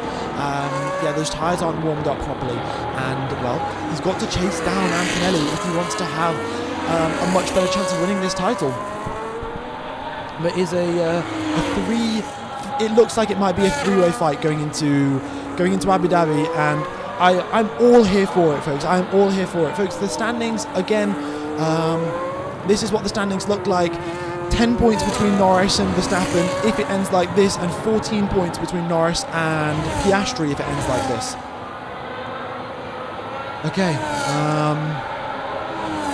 Carlos Sainz is on for the podium. Let's go, ladies and gentlemen. Carlos Sainz has already got a podium this season with Williams, and he may be going on for his second one. Lando Norris is pushing, but Antonelli will be defending on behalf of Carlos Sainz. So, what do you think, folks? Will Carlos Sainz score a podium here? This might be podium number 2 for Carlos Sainz this season. This is looking absolutely mega. Alright, thank you everyone for tuning in. Hope you guys are all enjoying the coverage as we are, well, approaching the latter stages of the race here in Qatar. Piastri's over the radio, obviously not too happy with the fact that he is 15 seconds behind Max Verstappen. Only a safety car can save him now. And while I don't know if anyone's going to have contact, there is a few battles going on. Alonso versus Leclerc, Lawson versus Stroll, and Tsunoda versus Lawson that could cause some contact in the safety car. Who is your driver of the day, ladies and gentlemen? We have got, 10 laps remaining of this race. Lance Stroll up 8 positions, clearly the GOAT. Lance Stroll up 8 positions from 18th up until 10th. So maybe he is your driver of the day. Oscar Piastri purple in sector 3, but still on the previous lap, only 4 tenths faster than Max Verstappen. Oh, this is looking good. This is looking good. Also, folks, if you haven't followed me on Instagram, it's F1Gamer_official. I post some pretty fantastic memes here, and we've only got 300 followers. And maybe you'll even be able to see 300. I don't know if you can see, but 300 followers. We've got 60,000 people watching. Very much really appreciate you guys can follow. Having some banger memes on there. Okay, 10 laps to go. Okay, George Russell trying to overtake Isaac Hadjar. Will Norris be able to overtake Kimi Antonelli? The gap is 1.8 seconds. This is critical for the world title. Critical, genuinely, because that would help so much in just giving him that security, that safety cushion going into Abu Dhabi, that even if he messes up, has a spin, has a slow pit stop, he'll still be able to win the title. He has to overtake Antonelli to get that safety margin. Otherwise, Max Verstappen is there, and Max Verstappen is Lando Norris's worst nightmare going into Abu Dhabi. Carlos Sainz, the smooth operator, is holding on for P3. Max Verstappen in P1 in a race where he does not have the pace to stay in P1. But McLaren have screwed up their strategy in monumental fashion going into Qatar. You know, the pressure is getting to them, the lack of sleep is getting to them. They've never dealt with such a high pressure scenario. All of the McLaren engineers were working back in 2000 and 2007, 2008. They have long left, and we've got a brand new set of engineers that have never experienced the pressure of a championship battle. And well, you can clearly see that in the strategy decisions today. Alright, everyone is nice and spread out. Max Verstappen 13 seconds ahead of Oscar Piastri. Lando Norris is getting closer. 9 laps remain of this race. We have got 50 racing left to go. Lando Norris 1.1 seconds behind Kimi Antonelli. McLaren doing 2007 stuff without going yet. I mean, they've genuinely, this is looking like 2007 all over again, where Kimi Raikkonen came and stole the championship from 47 points back. If you translate the sort of the new point standing system over, Max Verstappen at 1 point, 104 points back from the championship leader. This would be the comeback, the biggest comeback that Formula One has seen in the history of the sport. And, well, Max Verstappen is the driver to do it. Piastri, purple in the final sector on the previous lap, this time half a second quicker, but he needs to be 1 second quicker, 1.5 seconds quicker. With only 8 laps left to go, the gap between Piastri and Verstappen is 12 seconds. Okay. Oh my goodness me. Max has to pit or Piastri will overtake. No, Max is not pitted. Nobody else is doing a single pit stop to the end of this race. 8 laps remain. Everyone's going to the end. Lando Norris has got damage as well, which of course is not helping, but he is now within DRS range of Kimi Antonelli. So they go through sector number 2. Antonelli has got a Papaya McLaren with 12 lap fresher hard tyres in his mirrors, but Qatar is notoriously one of the hardest circuits to overtake at, and we'll see if that move can be overtaken. Yeah, just as I say, no one else has to pit. Stroll comes into the pit, so apologies for that one. Stroll has to come into the pit, but I think with the exception of Stroll, everyone else is going to the end of the race. Yeah, I guess it's the commentator's curse, shall we say. They come through turn number 15. The DRS section point is there on the exit, and Norris is now firmly tucked into that DRS. They go in towards the final corner. Norris cannot mess up the entry, and he doesn't do so. A little bit of the rear end dancing about as he gets onto the power. The gap is 0.6 of a second. Both of them, Mercedes power unit blasting down the straight. Lando Norris with the DRS open. He is not close enough to get a move. Kimi Antonelli holds on for lap number 51 of 57. Alright, here we go. That is the first lap of defence from Kimi Antonelli. Will he be able to hold it on for the next 7 laps, or will Norris be able to surpass the rookie driver? Yeah, 7 laps of Kimi Antonelli defending. If they have contact, also Norris cannot be risky here. If Norris gets contact with Antonelli, if he spins, if he has the rear wheel even so touch Kimi Antonelli's car, he risks a puncture. That is how borderline it is with the Pirelli tyres this weekend. So there is no risk that can be taken by Lando Norris, and he's stuck behind Antonelli right now. We saw what happened with Hulkenberg and Gasly. Folks, if any of you have just tuned into the live stream here, Hulkenberg and Gasly had the tiniest amount of contact going into turn 1. Gasly and Hulkenberg both got a puncture. Hulkenberg had to DNF. Gasly had to come into the pits immediately, and that was a tiny amount of contact. If Norris does that, he's a little bit closer actually going towards turn number 16 on this occasion. He's got the DRS. He is now firmly within the slipstream. Who knows how much overtake button Kimi Antonelli has got, but they blast their way down the start-finish straight. DRS is open, 335 kilometers per hour for Lando Norris. He looks to the inside, but he is too far back again to make an overtake. Lap 52, and Antonelli holds on. Smooth operator is looking good for a podium at the penultimate race of the season. Okay, it's been told press and hold and time cancel. I have no grip under braking. That's what Norris is saying. The dirty air is causing huge problems for Lando Norris, and well, it spells trouble for the British driver. Okay, Lando the bad exit out of turn 16. Yeah, that's what I'm saying. Once you're in the dirty air, you can really easily overcook your exit, get onto the power too early, twitch the rear about, and that's it. You cannot make an overtake in towards turn 1. Antonelli has to make a mistake if Norris is going to get past. Currently, our driver of the day split 29% to Verstappen, 24% to Sainz, 14% to Piastri. But Sainz, oh my goodness me, what a job he has done. Verstappen has led a very nice race and, you know, avoided the strategy mess-ups that McLaren have done. Kimi is like Perez in 2025. Yeah, Kimi is doing exactly that. But if anyone that's hoping for Verstappen to win, Kimi Antonelli is doing a nice job. I'm sure Toto Wolff will be happy about that. Going over to Max Verstappen saying, you know, one of my drivers helped you out in the championship battle. What do you think about coming to Mercedes? We've got 63,000 people tuning into the live stream. Thank you all for tuning in. If you haven't hit that like button, be sure to do so. Hopefully we can make our way towards 10,000 likes. We've already hit the like target. We may even hit 220k subs. Oh my goodness me, right, let's set the target. Folks, if you haven't subscribed, be sure to do so. I'll be commentating in Abu Dhabi, and oh my god, I'm already shaking. I've already got goosebumps, and this is mental. With 5 laps left to go, Antonelli is 0.8 clear of Lando Norris. Carlos Sainz is only 1.6 seconds up the road. Antonelli is pushing hard. Sainz maybe is conserving his tyres a little bit, but that gap is getting dangerously close. Maybe, big brain strategy here, Carlos Sainz gives DRS to Antonelli so Norris cannot overtake, and there is no risk for Carlos Sainz to lose this podium. That might be the strategy. Who knows? That Sainz has done it before. He's invented up some good strategies in the past. Maybe he will continue inventing. He's driving an experimental setup that Williams was not comfortable with, but he was like, guys, trust me, I know what I'm doing here. Williams did trust him, and he's up in P3. Great job by the smooth operator.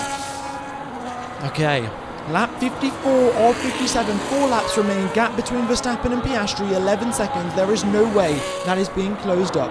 I can't watch. God bless, you should do a podcast. Thanks for the donation there. And honestly, once I get some free time in the off season, I will be doing so. Down the main straight they go. Lando Norris, 0.8 of a second. It is too far back yet again. And Kimi Antonelli holds on for one more lap. Okay, well. And the gap between Sainz and Antonelli now down to 1.5 seconds. I think Sainz is doing exactly that. He may just be giving a little bit of a slipstream, a little bit of a tow to make sure that Antonelli can hold on to 4th position and make sure Sainz can hold on to 3rd. Alright, oh my god. Okay. So we have got Verstappen just coming through some traffic. Piastri is behind Stroll. In fact, Piastri hasn't even overtaken Stroll for quite a while. Stroll's out on a fresh leather softs.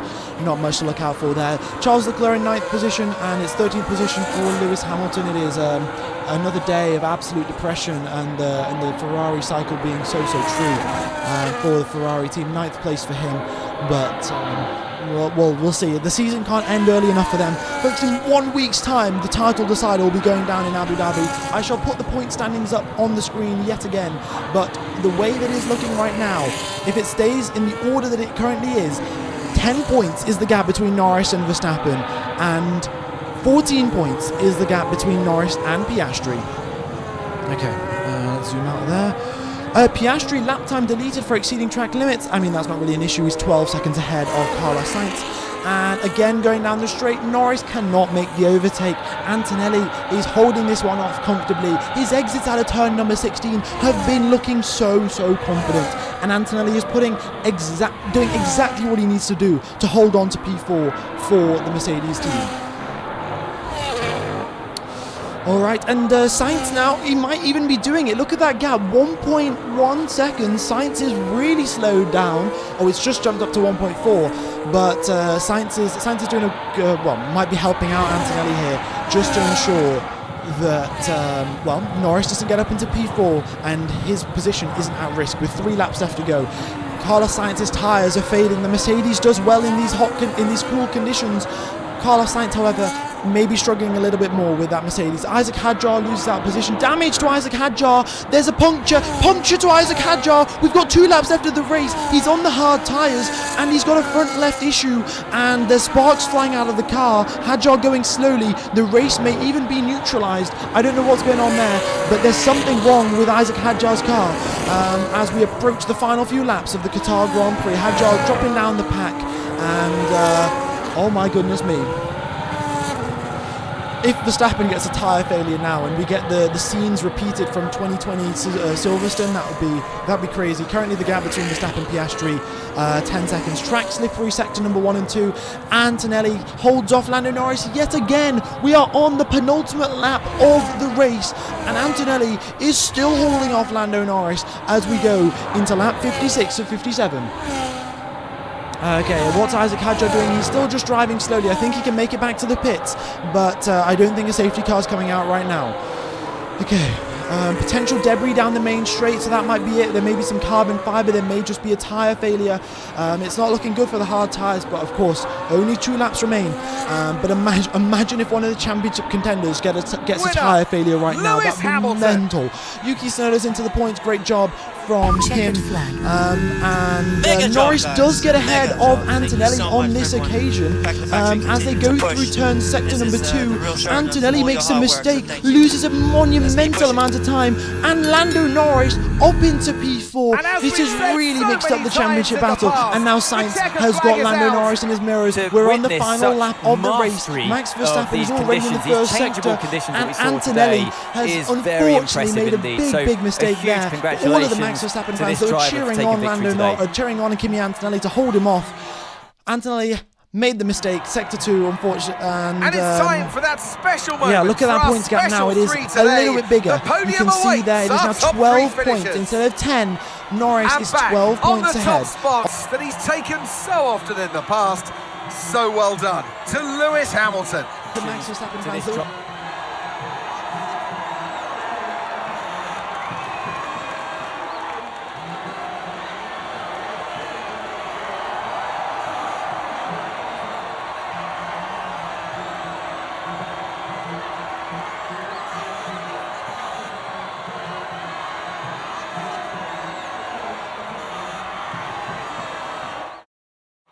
And with that, we wrap up another weekend of motorsport action. But with more races lined up, be sure to join us when we come back with more Formula One.